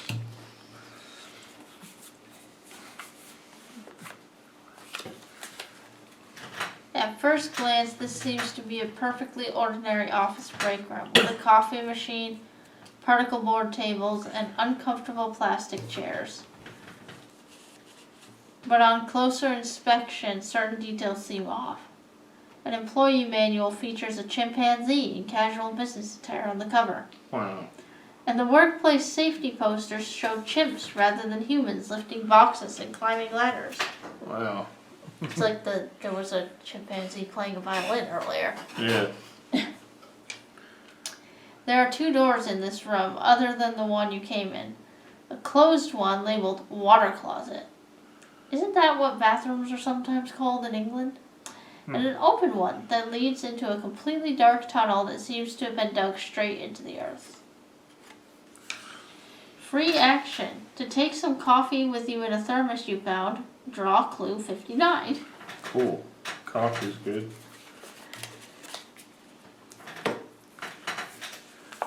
Coffee.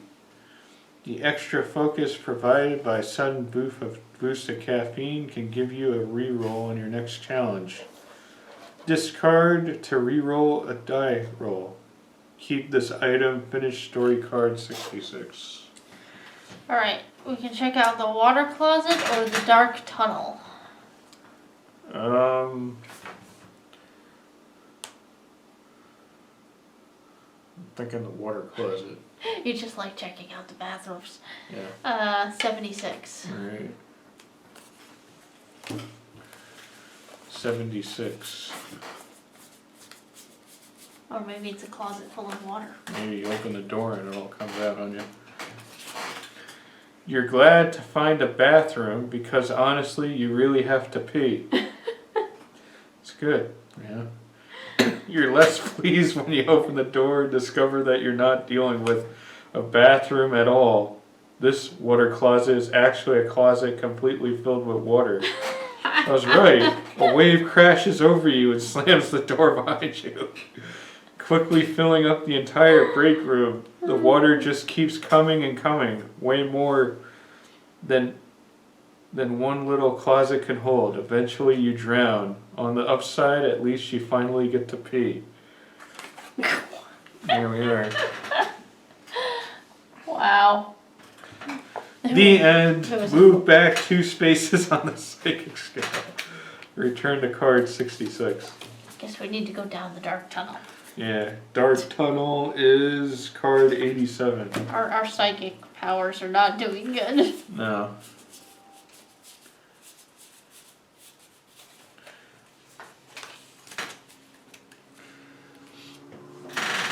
You can't see more than a few feet in front of you as you walk down the tunnel. So when a man's voice calls out from the darkness, you almost jump out of your skin. Hey, you! You freeze. What now? You're the new lab assistant, right? It's about time you got here. You have the briefcase?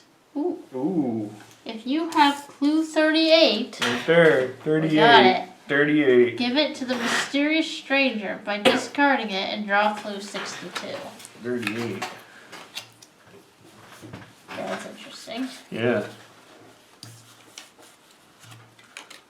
62. Yep. Pleasure doing business, he says. Even though you gave him what he wanted, he still spits on the floor and grumbles about his crew waiting for him in the garage as he hurries away. Your psychic senses tell you that giving him the briefcase was the right thing to do. Move forward 2 spaces on the psychic scale. Finish story card 87. That was interesting. Yeah, it was. The man rushes back down the tunnel in the direction he came from, his footsteps booming in the darkness. There's a door with iron bars built into the wall here. It looks like it could lead to some sort of cell, or maybe a kennel. It's unlocked. You follow the man down the tunnel or open the cell door. You can choose. Aren't we looking for a prisoner? Yeah, we are. Then again, also I want to follow the guy, so I don't know.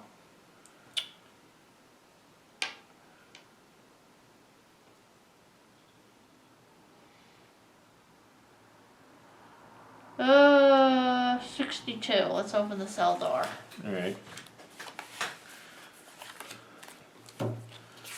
You slide open the barred door. It looks much more industrial than the other rooms you've been in. The door slides shut on its own. Clang, and you hear it lock behind you. You see some kind of gated structure down the hallway in front of you and quickly press yourself against the wall when you realize that 2 figures are guarding it. There's also a desk on the side of the room that's out of the guard's line of sight. Premonition. If you are level 3 or higher, draw clue 80. Alright. We can try our luck with the guards or sneak across the room to the desk. I'm thinking the desk. Okay, yeah. 63.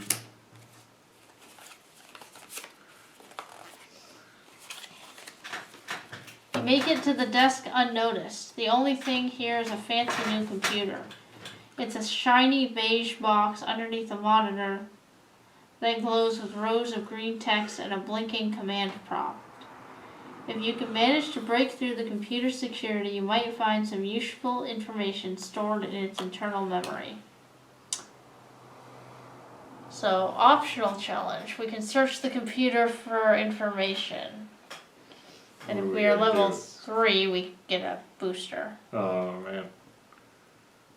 I say we try it. So we need a 3 or more? Yes. Okay. Ooh, got it. Yep. We got clue 66.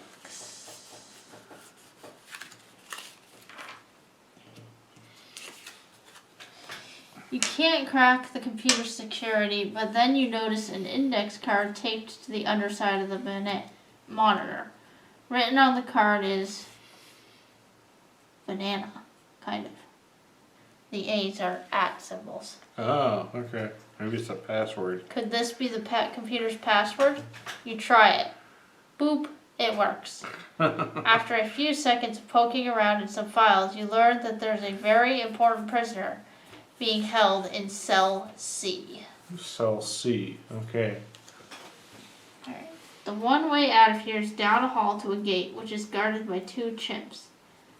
Approach the chimp guards. Card 74.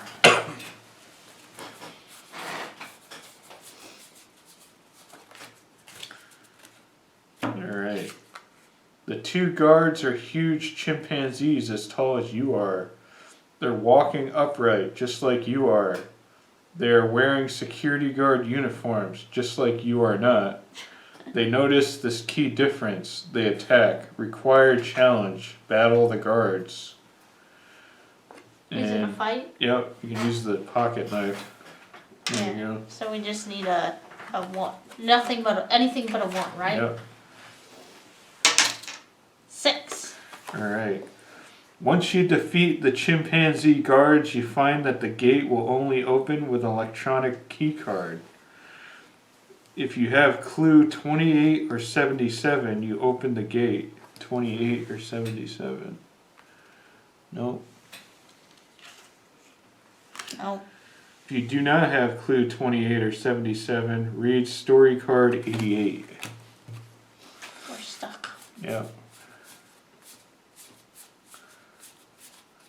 There you go. Without that key card, you're trapped. You can't get past the gate and you can't leave the detention center through the locked front door. Just as you're about to give up, you spot a hole in the ceiling tiles, mostly obscured by shadows in the corner of the room. Go through the hole in the ceiling. Draw clue 70.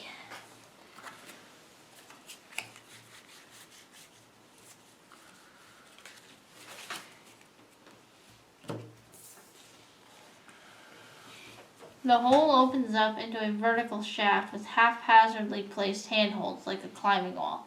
You found a secret passage. Required challenge, ascend the shaft. Alright. Alright, so We gotta roll a 3 or more? yeah, we don't have any climbing challenge boosters. Alright. 4. Got it. Nice. Lower danger meter. Can't. Yeah.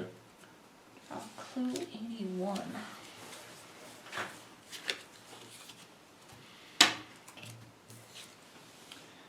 You've climbed 20 feet when the handholds suddenly recede into the wall and disappear. This isn't just any secret passage. It's a booby-trapped one. Think fast. Require challenge. Avoid falling. And this is a perception one, which we also don't have, so Okay. roll for a 3 or more. 3 or more? Yep. 3.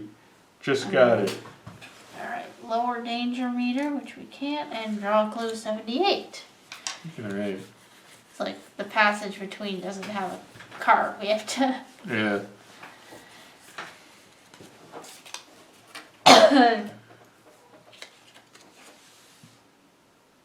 You found a ledge, but getting onto it is going to take some serious agility.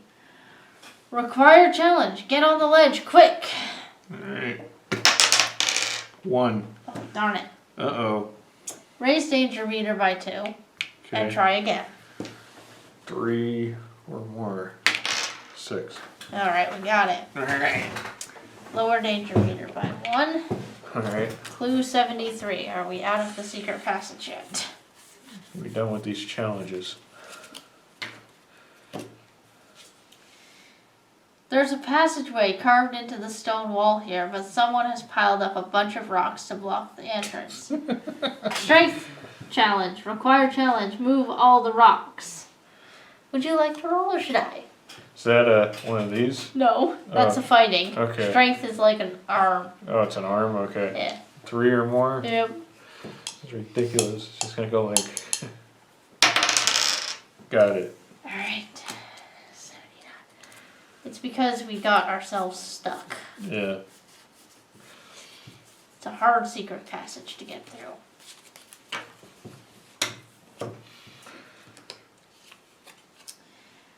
Halfway down the passage, you find a chimpanzee sitting at a desk. Okay. He's smoking cigarettes and watching TV. He looks angry. Required challenge. Fight the angry chimpanzee. So this one we can use this. Alright, so we can roll anything but a 1. Yes. Go for it. We lost our knife.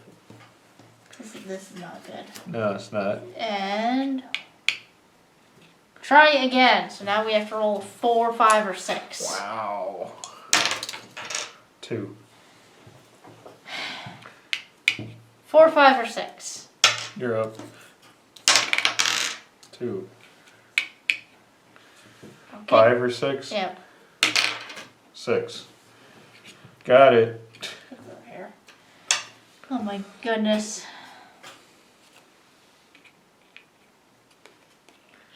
Please let us be out of the passage. Really made the wrong choice going through that iron gate a while ago. Yep, that's how it goes. Alright, you run past the chimp and right into a 10-foot guinea pig. It is adorable. Really? And it can kill you. Wow, a 10-foot guinea pig. So, we can attack it, sneak past it, heap a table at it, climb over it, or find another solution. It doesn't matter because we have nothing to help us. Is it all like... If we use the battery, we can win a perception challenge. Alright, you want to do that? Yeah. Okay. Okay. Alright. Nice. So we found another solution. Okay. And 77. Basically, we shone the flashlight in its eyes and it confused it. We defeated the guinea pig somehow. Yeah. Hey, we got a key card. That's cool. Oh, yeah. You see an Axis key card on the floor. You grab it and run through the doors in front of you, unsure what is on the other side. Go to card 69. Didn't we need a key card before? Yes. Oh. I'm wondering if 69 is... Oh, we haven't been there, huh? Yeah. You are now in a chamber with 3 prison cell doors. They're heavy iron things with small barred windows that make it difficult to see what might be inside. There's a ring of 3 keys hanging from a nail on the wall. There's the picture right there. We have a first aid kit and this that can lower the danger meter. Oh, we can do that, yeah. Yeah. What's the, how many does the water bottle do? 3. Or 4 with the first aid kit. You want to do 3? Yeah, sure. So we're back down to 3. Just to... Yeah. Alright, so we could try cell A, B, or C. Wasn't the guy in C? Yeah, we got a premonition earlier that said C. Alright, so card 85.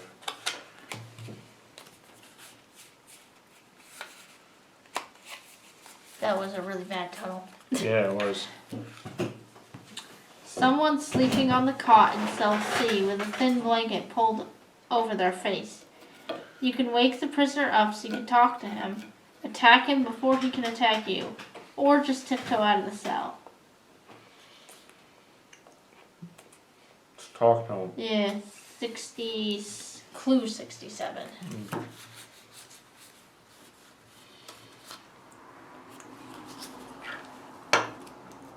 You gently shake the prisoner by the shoulder. He flings the blanket from his face.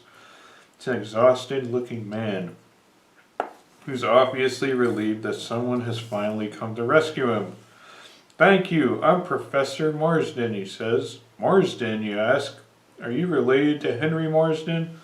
Yes, this was the estate of my ancestor, General Marsden. But at the moment, we have more urgent things to discuss. Go to story card 90. And that's the end. Goal achieved. Nice. Professor Marsden looks worried. You have to help me stop my former research assistant, he says.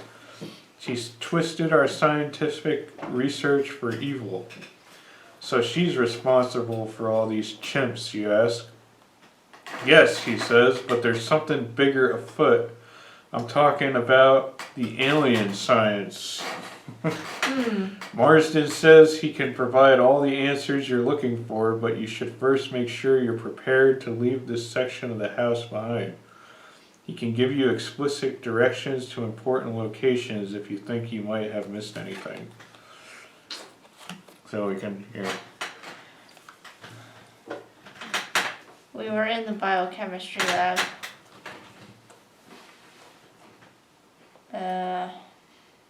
But we weren't in any of these others. There's an air duct to the conference room, printing press room, or generator room. On the one hand, we should really be up to psychic level 4 before the next chapter, so... I know. Were we in the conference room? I think so, yeah. Was that where the cache was? Or was that... No, that was the last chapter. I don't remember. I don't think we were in the printing press room or the generator room. Alright, let's do... All of these will raise the danger meter by 3. Really? Yeah. Probably because we're in chapter 3. Oh, man.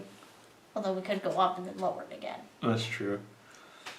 Alright, let's do that. Alright, let's go to the generator room. Cards 72. Alright. You want to lower it? Yeah, you can lower it.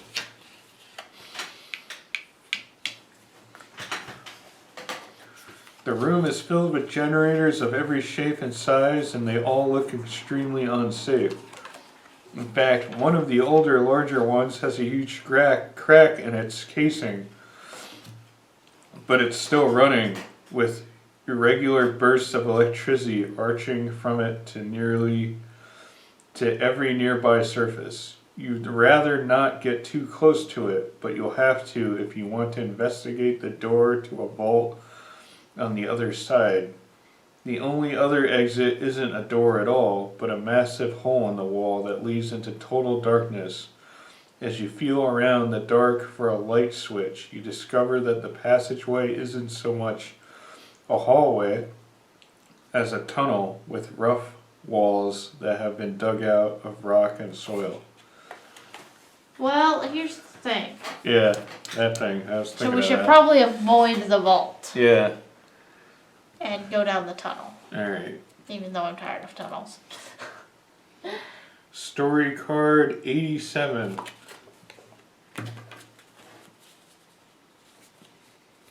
There is no 87.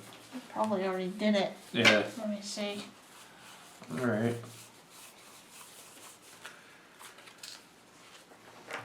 Alright, so...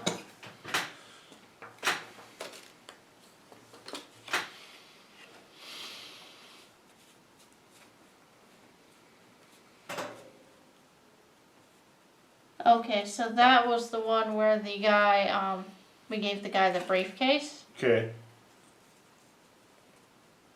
and we chose to go in the cell door, so Yeah. we could go to the tunnel instead if you want. Alright. Follow the man down the tunnel, Yeah. card 81. 81.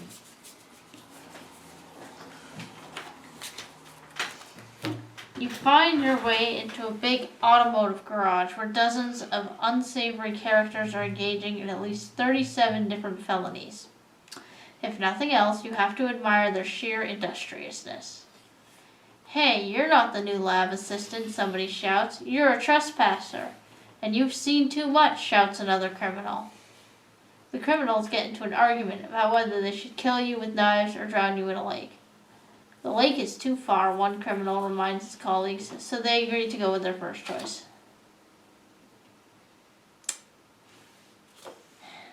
We really should leave well enough alone. We die? Yes. Oh man. They killed us with knives. Alright. So...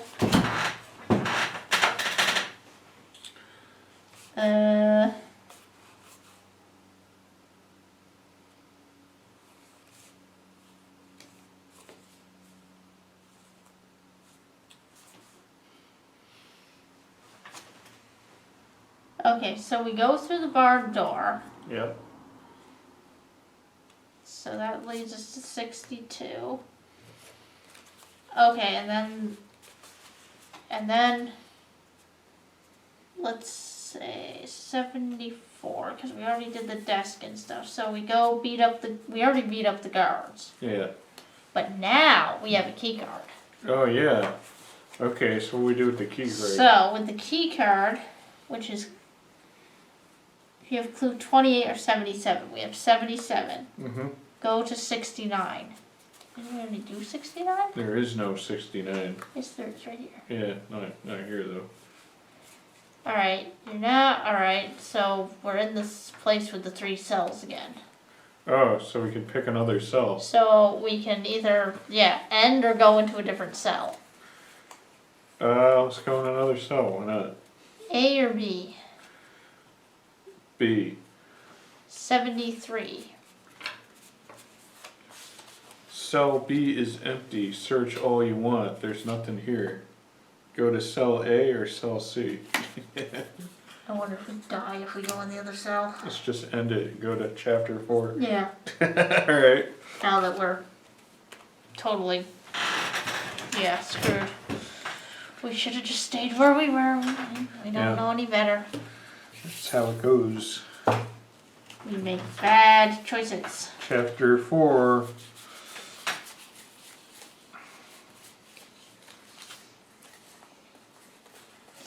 We're apparently not a very good psychic because we're almost back to level 1. Yep. Well, it's just how it is.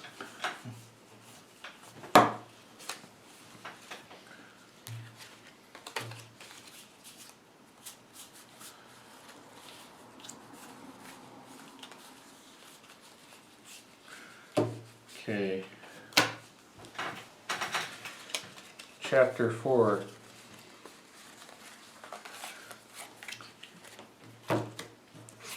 The Hideout. After encountering dangers outside the house, facing multiple ghosts inside the house, discovering an underground laboratory and stumbling upon angry chimpanzees, you're ready to get some answers about this place and the nightmares that brought you here. The mysterious phone call I got this morning, you say.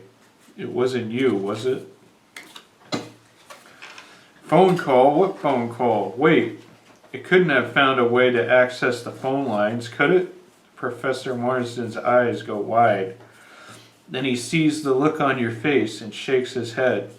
Well, that's not important right now, he says. Something about his tone leads you to suspect it is important, but you don't push it. If you manage to get this far, you must be quite the inspiring detective. And psychic investigator, you add.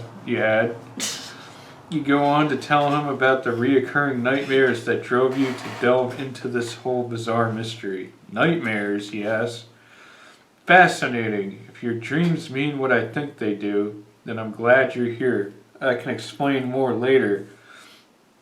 But right now, getting to the neuron inhibitor mainframe is the crucial thing. It's the only way to retake the lab from my dastardly former lab assistant, Carol. He says the name in a hoarse whisper, as if speaking it aloud could summon some ancient evil. Card 91.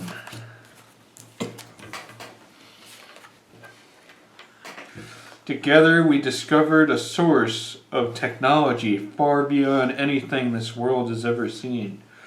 But she betrayed me. She used our work to take control of the chimpanzees and start a counterfeiting ring with the local crime syndicate. We made scientific discoveries worthy of Einstein, of Galileo, and then she just uses it all to...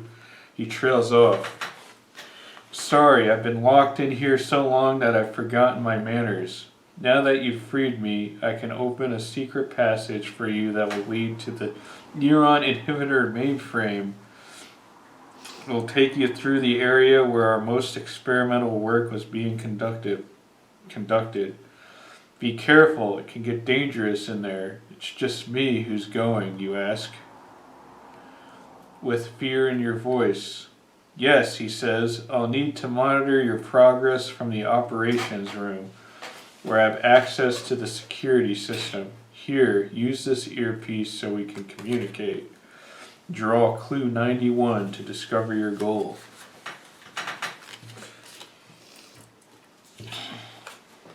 Disable the neuron inhibitor mainframe. The clear glass door leads to the temporal manipulation lab. The professor continues. The frosted glass door goes to the psychic development room. The professor takes off for the operations room as the secret passage opens from the empty jail cell next door. The two glass doors are now before you. Too bad the professor didn't explain which route was the best way to get to the neuron inhibitor mainframe. So we can try the temporal manipulation lab or try the psychic development room. Psychic development room? Alright, card 115. Maybe it'll up our psychic powers. Hopefully. You know, or blow our brains. Yeah. One or the other. 115. This room features several rows of blue metal chairs, dome-shaped helmets attached to odd-looking devices hanging above the chairs. There's also a large glass tube, big enough for you to step into, with a door on the side. A green button is accessible from inside the tube. You slowly realize you've seen these machines before, in photos in the reference book Ghosts and Ghouls, which you have on your bookshelf back home. The photos were in a chapter about how rogue parapsychologists were attempting to give ordinary people psychic abilities. If you remember correctly, the blue chairs are attached to machines intended to give the subjects pyrokinesis, the ability to start fires with mind control.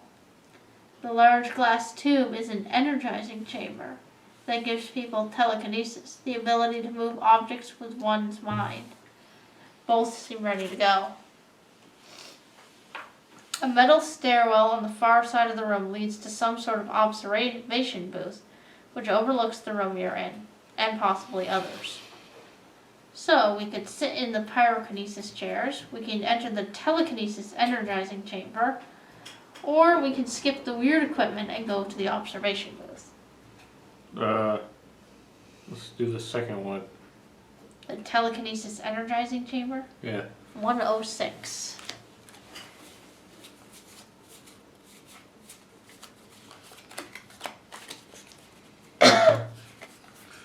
You enter the energizing chamber and shut the door. You press the green button on the interior wall and the room goes dark while the large glass tube emits a blinding white light, forcing you to cover your eyes with your hands. You can feel the machine rewiring your neural pathways to activate mysterious, previously untapped portions of your brain. The pain is horrible. Part of you thinks that if you can just endure the pain a little longer, unlimited mental powers might be unlocked. Another part of you is concerned that your head might literally explode. That's what I said. Premonition. If you are level 4 or higher, draw clue card 93. We're barely level 2. Wow. Okay. We could stay in the Energizer chamber and work through the pain. Or if we can't take it, we get out of the chair. I say endure the pain. Okay, I'll try it. Clue 98.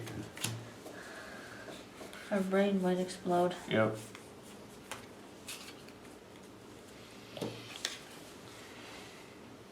Telekinesis. You now have the power to move things with your mind. Cool. You think about this as you run for the observation booth. Once per challenge, you can raise the danger meter by 2 to re-roll a die roll. Oh, wow. Keep this item, move forward 1 space on the psychic scale. Nice. We need to move forward like, We need to get over here. yeah, like 10 spaces. And go to card 99, story card 99. Now telekinetic, nice. That's pretty cool. There you go. So that's to re-roll a dice for a challenge. The observation booth has thick windows that look down into a circular chamber where you see a human-sized chimp in a hospital gown sitting at a table. The poor animal's head is shaved and hugely swollen. Electrodes are attached to pulsing veins. The chimp is gazing intently at a small wooden boat which is floating in midair above the table. The chimpanzee sees you, and the moment his eyes meet yours, you start to black out. You break eye contact just before losing consciousness, and decide you'd better exit this room quickly. Next to a fire extinguisher on the wall is a map, which gives you a quick overview of this area. You orient yourself and see that the observation booth is next to the cryogenics lab and the supercomputer room. Oh, there's the floating boat. Cool. So, cryogenics lab or supercomputer room? The supercomputer. Alright, 109.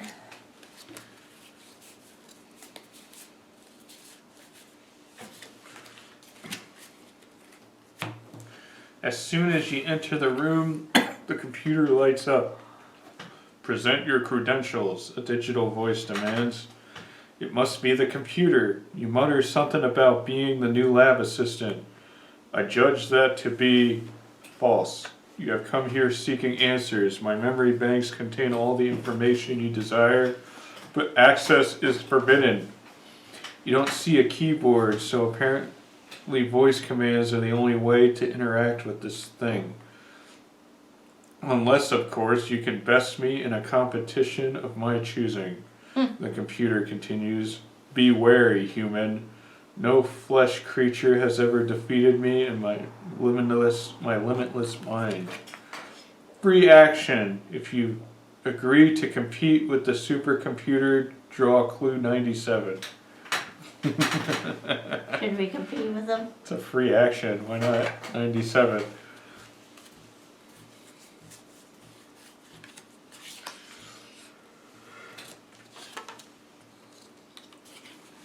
A compartment opens in the computer's casing and a robotic arm extends from inside. The supercomputer wants to wrestle you.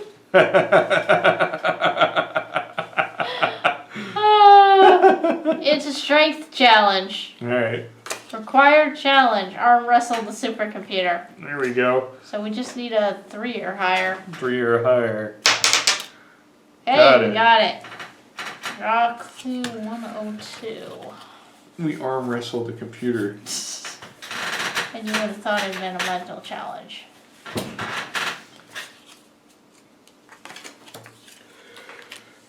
Quantum synthesis stabilizer. You defeat the supercomputer and gain access to its files. One is a diagram of a rod-shaped device called a quantum synthesis stabilizer. Do we have clue 39? No. Okay, that's too bad. If you do not have clue 39, discard this card. Well, that was useless. Yep. Finish card 109. There are 2 doors leading out of the supercomputer room. You start to open one door and the computer shouts, "Do not attempt to enter the armory." You start to open the other door and the computer shouts, "Do not attempt to enter the observatory." This computer may be pushy, but it's also quite informative. So we can go to the observatory or the armory. We'll go to the armory, get some weapons. Yeah, 94. Possibly. Hopefully. There you go. You enter the armory. The door closes behind you, and then you hear it lock automatically. The room is nearly empty, and you realize with a shudder that whatever weapons are usually kept here are probably in the hands of people, or chimps, roaming the halls outside. The only thing left is a massive artillery gun mounted on a swivel in the center of the room. There are also a bunch of lockers lining one wall, if you'd like to search through them.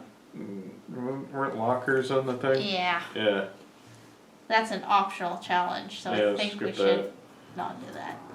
There's a door here, and you can see through its window that it leads into a stairwell. Unfortunately, this door is locked. The artillery gun you found has a shell in it, though, so you could probably blast your way through. As a matter of fact, why limit yourself? With that thing, you could probably get through the wall opposite the door. Instant shortcut. Awesome. So, do we want to blow a hole through the door into the stairwell, or just blow a hole through the wall?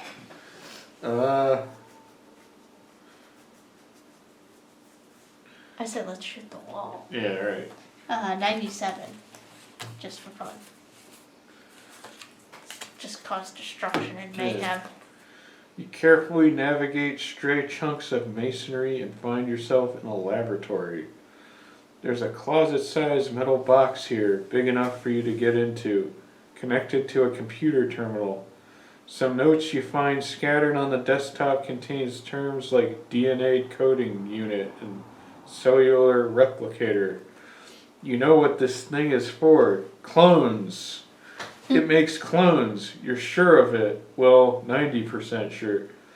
There's a flashing red light on the terminal that might mean something's not working properly, but the computer is so old it uses punch cards. You just know that trying to figure out what's wrong with this computer would be a huge pain. There's a time clock on the wall above a column of time cards with a handwritten index card that says Observatory Employees. Next to it is a stairway leading upwards. Free action. If you are level 4 or higher on the psych scale, you can search the computer, determine the meaning of the blinking red light. So, can't do that. Hey, this is cool. We can try and clone ourselves or take the stairs to the observatory. I don't think it, I mean, as much as fun as it would be, Yeah. we can't figure out what's wrong with the computer, so let's not clone ourselves. Alright. Card 108. We're already far enough down on the psychic scale. Yeah. 108. You go up a long flight of stairs that leads to an observatory where you find Professor Marston staring at the stars. How did you get here first, you ask? It's all my fault, he murmurs sadly, lost in thought. We reached out to the stars and they reached back. But when the creature made contact, we got greedy and captured him for further study. I fear your nightmares mean he's sending out telepathic messages in hopes of being rescued. If you want them to end, you must set this creature free. This is why, the professor continues, we need to take back the compound from Carol, disable the neuron inhibitor mainframe, controlling the chimpanzees, and free the alien ambassador. Carol watches over the mainframe constantly, he continues. So you'll be heading into great danger. Make sure you're fully prepared before you move on. There's a hallway to the mess hall and a back door that leads outside the house. Okay, so this is the end of chapter... I think the end of chapter 4? No. Oh, yeah? Well, it says there's a story return here, but...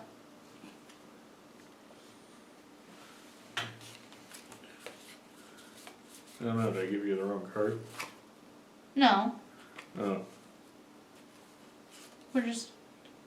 Okay, so... Do we want to go back to any of these? We've been to the psychic development. We've been to the armory. We've gone to the observation booth. Only place we haven't gone is to the temporal manipulation lab. You want to try that? We can try it. Yeah. We haven't finished this chapter though, just so you know. Yeah. Oh, yeah, because we didn't. Yeah, we didn't do this goal. We didn't do the goal, yeah. So there's still places we have to... I don't know. Every time we go back into the house, bad things happen. Yeah. Alright, why don't we just keep going? Yep.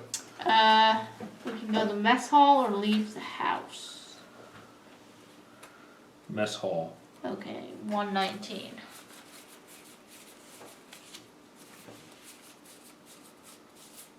This guy still hasn't told us where to go, has he? Nope.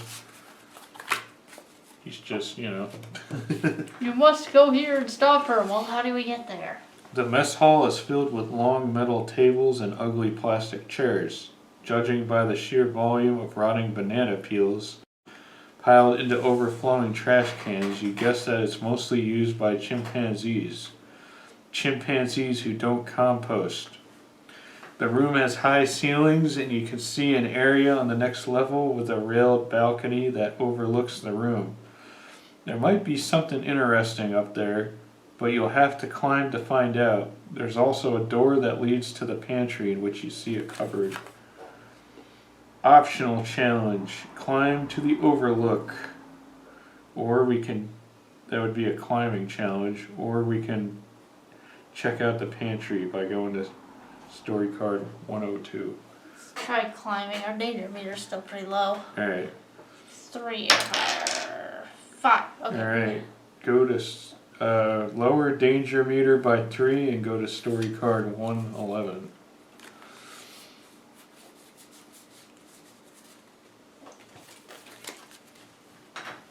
From here, you can see into a meeting room which is packed to the gills with super chimps. A woman in a lab coat, it must be the diabolical Carol, is operating a large console that must be part of the neuron inhibitor mainframe. It looks pretty solid, but if you're lucky, you might be able to reach it and damage it enough to free the chimps from Carol's control before anyone can stop you. There's also a metal staircase leading down to an aircraft hangar. You see a truck parked in it, but you can't be sure if anyone is guarding it. Oh look, it's the diabolical Carol. Wow. So we can rush into the meeting room or sneak into the aircraft hangar. Oh, should we go confront Carol? Yeah. 103. 103. At least I think it said she was in the meeting room. Yeah. The dramatic conclusion to all this monkey business is so close you can practically reach out and touch it. One way or the other you decide, this ends now. You burst into the room. At least 36 giant chimps stand between you and the neuron inhibitor mainframe. Also, you totally hit your funny bone on the way in, so that's going on too. This, you realize, was a terrible idea. Kill the intruder, the woman yells. With their neuron inhibitor links still fully operational, the chimps have no choice but to obey, which they do. The end. Oh, we got killed by monkeys. Yep, move back. There we are. Move back 2 spaces on the psych scale and return to previous card. We're now on level 1. Okay, I guess we should go to the aircraft hangar then. Alright, 98. We are a really bad psychic. 98. You sneak into the hangar and discover to your great relief that it's unoccupied. There are parts here from what might be some kind of alien aircraft, and tools lie scattered around them on the floor. From here, you can see a large egg-shaped object on the lawn outside the hangar. It's a UFO. Cool. So we can scan the optional challenge, scan the tools for something useful. I think that's a good idea. Yeah.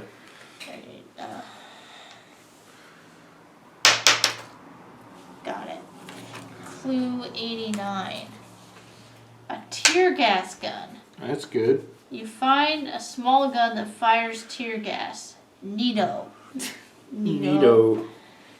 So it's a fighting challenge help. Oh, it's +2. Nice. Yeah. That's good. An unmarked delivery truck is parked here. If only the keys were inside. Do we have clue 3? No.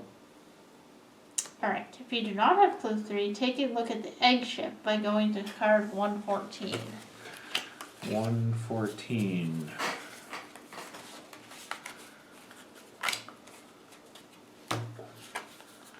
You sneak over to the big round object. This thing is a spaceship. It has a cold ceramic skin, and it's perfectly smooth. You can't find a single bolt or seam. From here you can see a window to the main house, where a whole bunch of chimpanzees are gathered around a boardroom table, with a woman at the front of the room at a computer console. It's Carol! First things first, you climb aboard the egg craft, look at the instruments, and get the psychic sensation that you already possess the knowledge to operate the vehicle. There's a metal lock protecting the control panel, though. If you could bust it, you might be able to get this thing moving. Optional challenge, break the lock. And it's a arm strength challenge. Huh? Try it. Alright. Got it. Got it. Draw clue 101.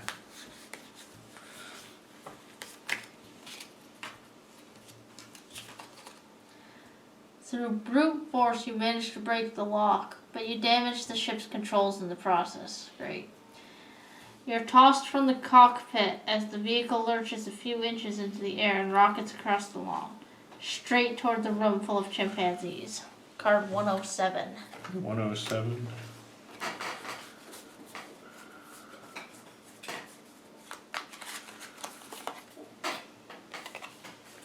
There's a large sliding glass door that opens into the meeting room, but the egg-shaped ship misses it entirely and crashes straight through the wall. A space cannon emerges from a hatch in the ship's hull and starts firing laser beams at random into the room. The chimps go bananas. Ha ha ha. It's total chaos. You couldn't have created a better distraction if you'd planned it. You jump out of the ship. If you move quickly and stealthily and somehow manage to avoid the rampaging chimps and the uncontrolled laser fire, maybe you can disable the neuron inhibitor mainframe before anyone stops you. Cool. Required challenge, disable the mainframe. Alright. And we don't have, what is that? A dexterity. So we need 3 or more? Yep. 4. Got it. Go to story card 113. 113. The computer doesn't have a button that's clearly labeled off, so you hit the neuron inhibitor mainframe console as hard as you can with a chair, and sparks fly from it. Every chimpanzee in the room instantly passes out and falls to the floor. The egg ship has apparently run out of laser juice. 2. Because the cannon sputters and lowers back into its hatch. Carol, however, is still a problem. My computer, she screams.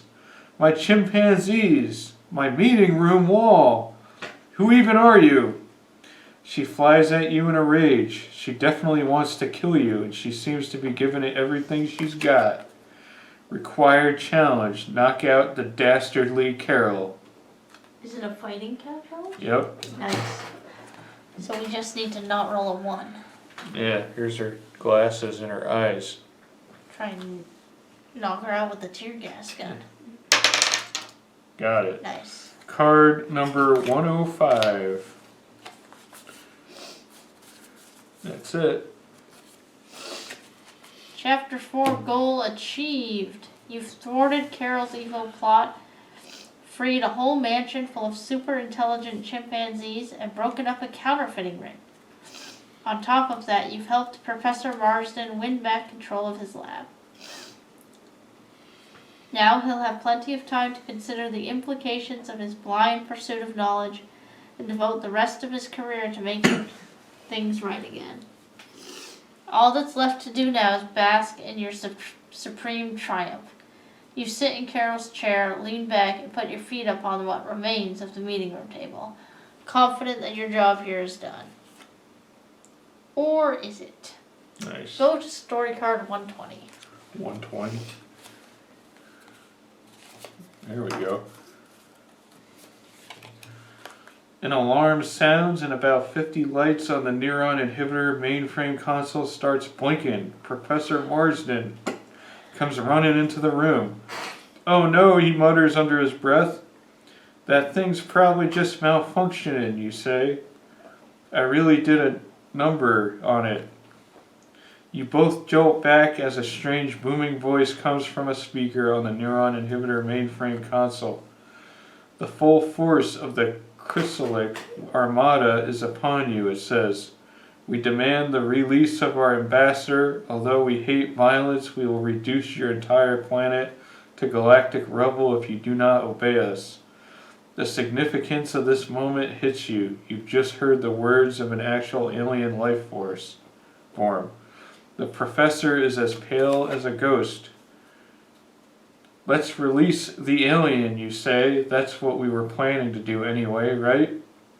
About that, he says, it may not be quite so simple. Advance to chapter 5. Keep all inventory items. Last chapter.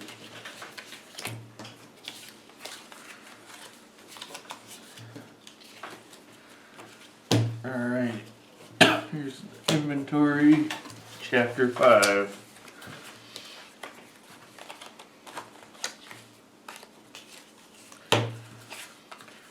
The invasion. You've crossed the deadly estate surrounding the Marsden house. Come face to face with spirits from beyond the grave. And found yourself at the mercy of strange scientific experiments. You fought oversized, super intelligent chimpanzees. freed them from mind control, and discovered a counterfeiting ring along the way. Now a fleet of UFOs is barreling toward Earth, and unless you can free the imprisoned alien ambassador before they arrive, the entire planet is doomed. The alien is locked away in the old prison beneath the mansion. Professor Marsden says it's a dangerous labyrinth not easily navigated. What are you talking about? You reply. There are 3 cells in that place. We were there 45 minutes ago. That's the new prison, the professor says, where antisocial chimpanzees are held until they can be rehabilitated.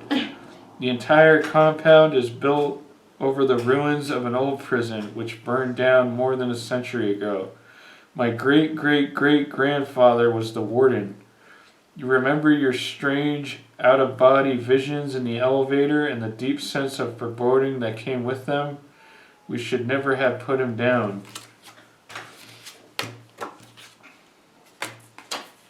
There, the professor says, the prison has always been a horrible, cursed place, but now that the creature has found a way to make contact with the world outside his cell.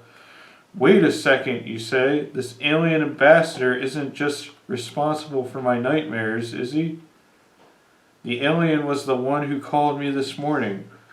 But how did he even find me? The phone book is full of private investigators with far more experience than I have. You suddenly remember, however, that your Yellow Pages ad doesn't list you as an inspiring detective. It lists you as a psychic investigator. I'll find the alien, you say, to reassure yourself as much as the professor. I was born to do this. Before he can respond, the professor notices something on the mainframe console and gasps. The alien armada will enter the Earth's atmosphere in just 20 minutes. You must find the alien ambassador and free him quickly, or all is lost. Draw clue 108 to discover your goal.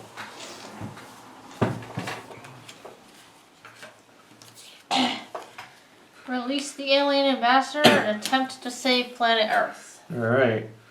Okay, you say, you've been down there before, right? Do you have a map? No, Carol handled all of that. All I know is that there are 2 ways to get into the structure, through the original prison entrance, around the back of the house, and through a long dark hallway that I've always been too afraid to investigate. Don't forget, keep your earpiece turned on so we can communicate. Alright, so we head towards the prison entrance, or think the hallway is a better bet. I like the hallway. Okay, that's good. 133.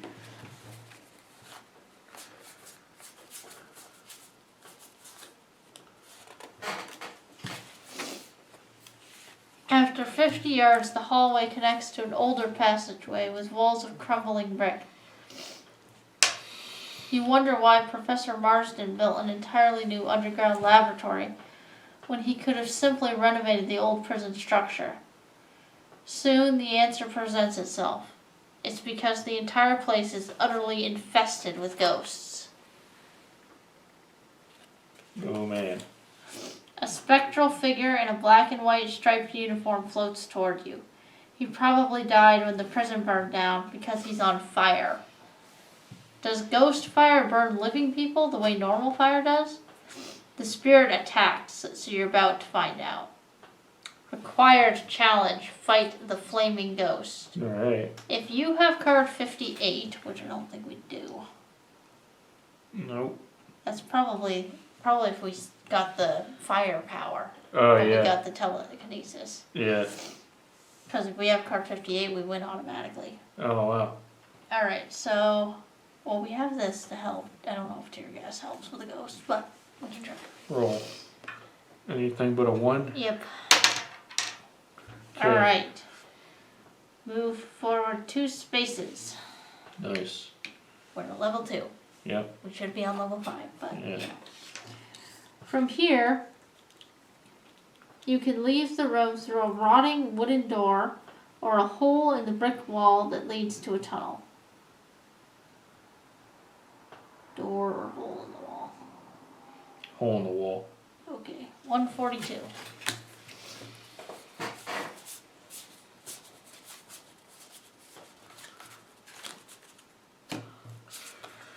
The tunnel has been carved into the bedrock surrounding the lower level of the old prison building. It's dark and dank, but gets warmer and warmer as you progress. The tunnel splits into two passages. Down the first, you can see glowing pink crystals embedded in the dirt walls. They're throbbing unpleasantly. They're buzzing, too. The other passage is full of thick green mist. At least it's quiet and nothing is throbbing. Premonition, if you are level 5 or higher, draw clue 117. Okay, so we can head down the dirt tunnel with pink crystals or check out the mist. What do you Pink think? crystals. Alright, story card 144.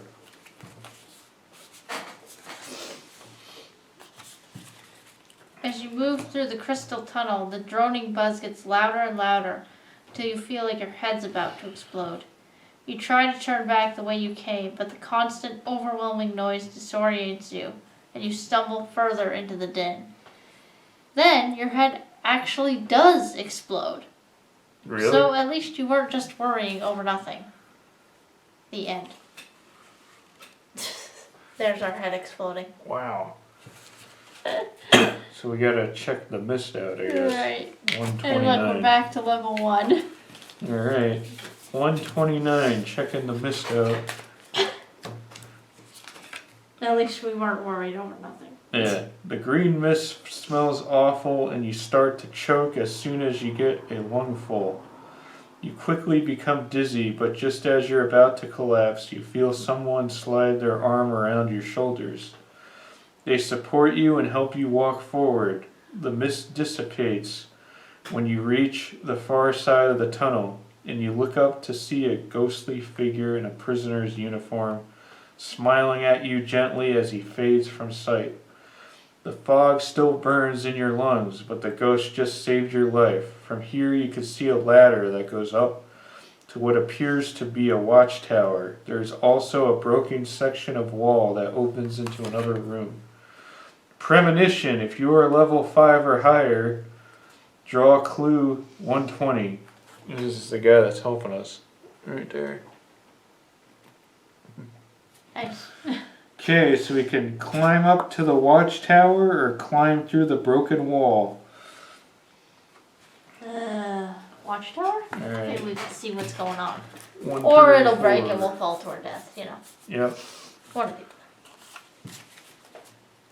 You jump off the top of the ladder and land in a crumbling brick watchtower overlooking the prison yard. The ghost of a very old man is staring into the distance. It's General Marsden. He looks older than the last time you saw him. It's all my fault, he moans. All my fault. He looks down in dismay. His face is especially haunted, even for a ghost. Forgive me, he says. I beg you. Forgive you for what, you ask? You must say it, shouts the general. You must say that I am forgiven so my soul may be released. Choose one, then continue. Should we forgive him or refuse to forgive him? I think we should forgive him. Alright, 122.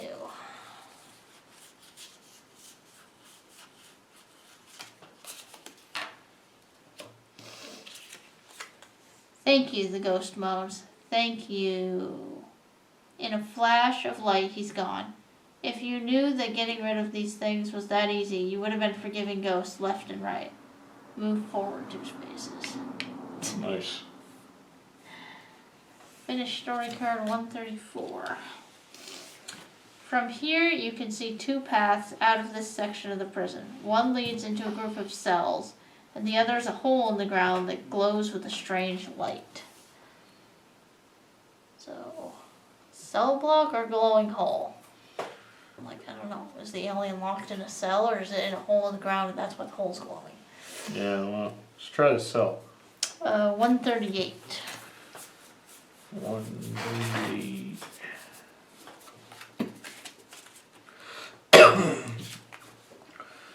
The professor's voice comes over your communication earpiece. Watch out. This is a section of the prison where the most dangerous inmates were held. And one of the cells looks like it's been remodeled quite recently. Has lead panels covering most of the original bars, but through a small opening in the door, you see a crystalline entity levitating above the floor. Moaning softly. It's the alien ambassador. At the top of the door, just below the ceiling, you see a high-tech lock behind a thick layer of transparent material. If you had something like a revolver, you could try shooting the lock open. It would probably take really careful aim and a very steady hand. Otherwise, you're going to have to find another way into the cell. Required challenge only if you have clue 63. We have 89. I was like, that's kind of like a revolver, but I guess that doesn't count. Alright. There's a burnt out corridor leading away from the area. Follow the corridor to see where it leads. Card 141. It's too bad it won't let us shoot the tear gas gun at it. No, yeah. This is the old cafeteria, and dozens of ghost prisoners are milling around, along with one frail-looking female specter in a tattered dress. At last, she says when she sees you, I have finally made contact with the other side. Hi, you say. She puts her translucent hands on yours. I am the medium charged with shepherding the poor lost spirits to their final resting places. Go toward the light. You don't belong here with us among the living. You finally decide it's not worth arguing with her about which one of you is dead. Nice. The walls here are in bad shape, with 2 holes big enough for you to fit through. One hole is pitch black, and the other is lit up with a green glow. Oh, is it the green glow thing from before? Go into the light, the ghost screams as you contemplate your choices. You want to try the lit up one then? Here's her pointing. Or should we not listen to the ghost that has no clue what they're talking about? I feel like the ghost is going to lead us astray. Alright, let's go into the dark hole, 135. Because the ghost thinks they're alive. Yeah. The tunnel leads to an exit high up on the wall of a large lead-lined prison cell. Beneath you, the crystalline form of the chrysalic ambassador lies motionless on the floor. The ambassador looks up, sees you, and sends a telepathic message directly into your frontal lobes. What manner of creature can pass through the impenetrable walls of my prison, he transmits. Whoever you are, have mercy and free me from this tomb. Impenetrable walls, it's a tunnel. You think back at him. Have you even tried escaping? How long have you been down here? I am greatly weakened from my ordeal, the ambassador thinks at you. Also, it is really dark. The only way out of this cell is back the way you came, so if you want to take the ambassador back to the surface with you, you're going to have to lift him into the tunnel. He is quite heavy. Required challenge. Give the alien ambassador a boost. It's a strength challenge. There. Should we just be able to use our telekinesis? What does telekinesis do? It's moving objects with your mind. Oh, But like a reroll. But this card just does a reroll. Yeah. Got it. Well, we got him. Win. Lower danger meter by 5 and go to story card 146. Our danger meter's been all the way down the whole game. Yep. We just are very bad psychics. Yeah. You drag the crystalline alien back to the security room where the professor waits. On a monitor, you can see a giant UFO entering Earth's atmosphere. Hurry, the professor says in a panic. The Armada is almost upon us. The alien ambassador rushes to the console. He pushes a button and makes a series of harsh noises you can only assume are his native language. Do we have clue 90? No. Okay. If you do not have clue 90, continue reading. When he's finished, the alien sends you a telepathic message. I have contacted my people, all is well. So now what, you ask? Go outside and await their arrival, he transmits. Do not fear them. We have forgiven all your transgressions and will not murder you or the rest of your species. Awesome. Okay. Now, this depends on what level we are on the psychic scale. Really? Yeah. Like before it was like if you had clue 90, it was like, okay, and then it was like, where are you on the psychic scale? But we didn't have it, so we kept going. Yeah. Alright, we are not level 5 or 2 through 4.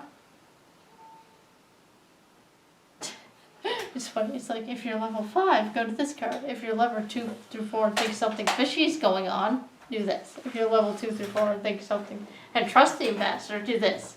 What But if you're we're level 1? We're level 1. No, we're level 2. Oh, we are level 1. Yeah. Okay. So, level 1, it just says go to clue 119. Oh. Alright, so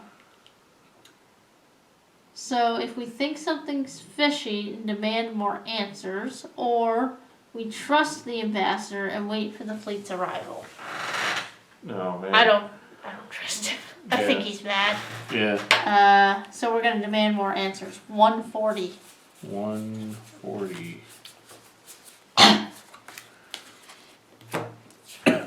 Are you sure everything's fine, you ask? Because the way you said it, it doesn't really sound like it's fine. The alien rearranges his face into what might be a crystalline scowl.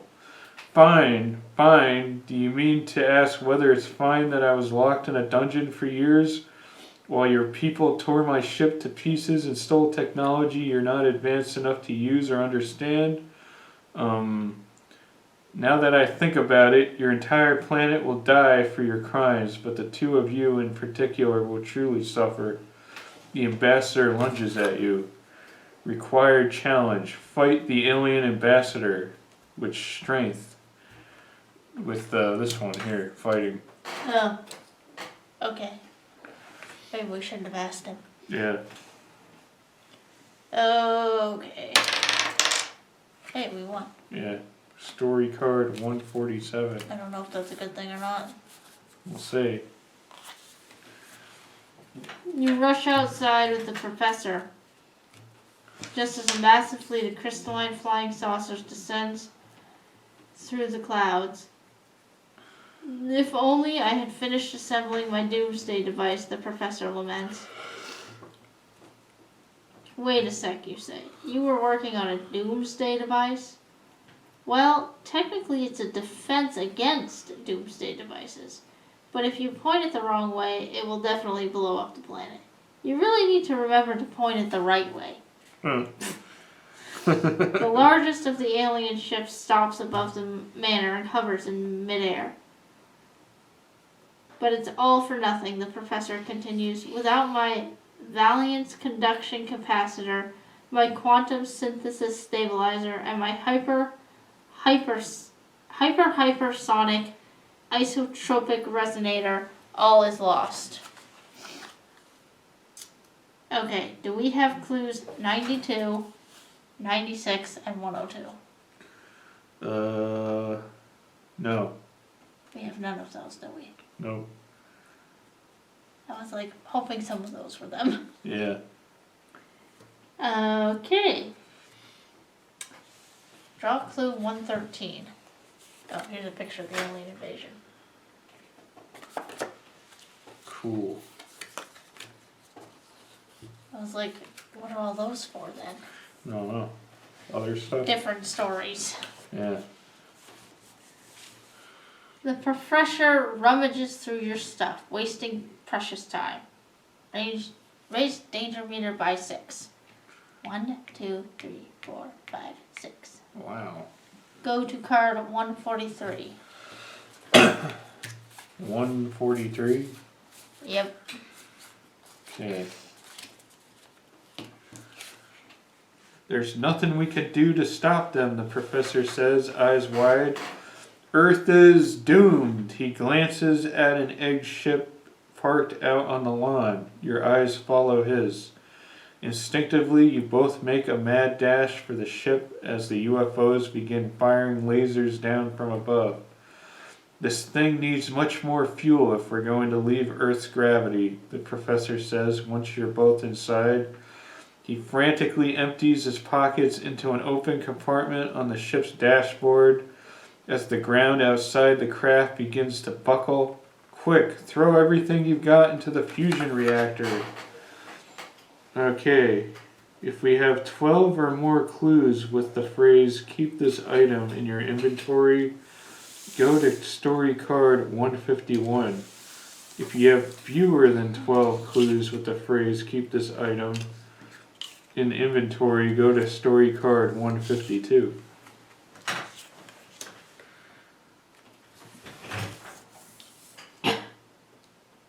Apparently telekinesis is an item. Nice. This one's keep this card. So we have 1, 2, 3, 4, 5, 6, 7, 8. So we have fewer. So we gotta do card 152. I guess we're gonna die. Yeah.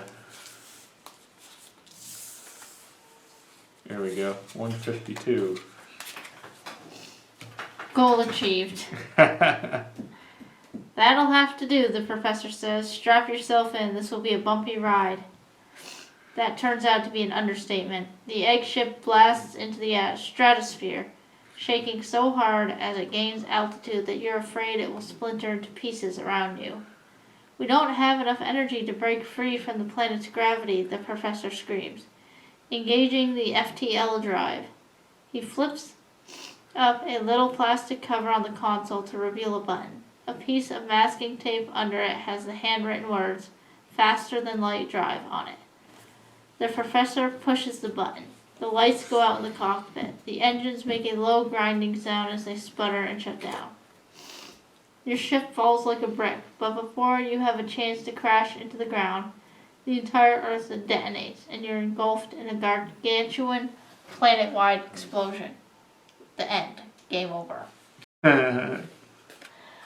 Well, I guess that's what happens when you're pretending to be a psychic, which obviously our psychic level was not very high. Yeah, we're terrible at being a psychic. Like, I don't think we made it to 3. No, the highest we made it was 10. Yeah, we never passed level 2. Well, we tried. Yep, but it was fun. The Earth got destroyed, but Yeah, that's how things go sometimes. yeah, you know, the Earth gets destroyed. It's okay. Alright, thanks for watching.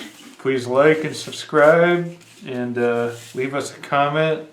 Let us know what your favorite game is.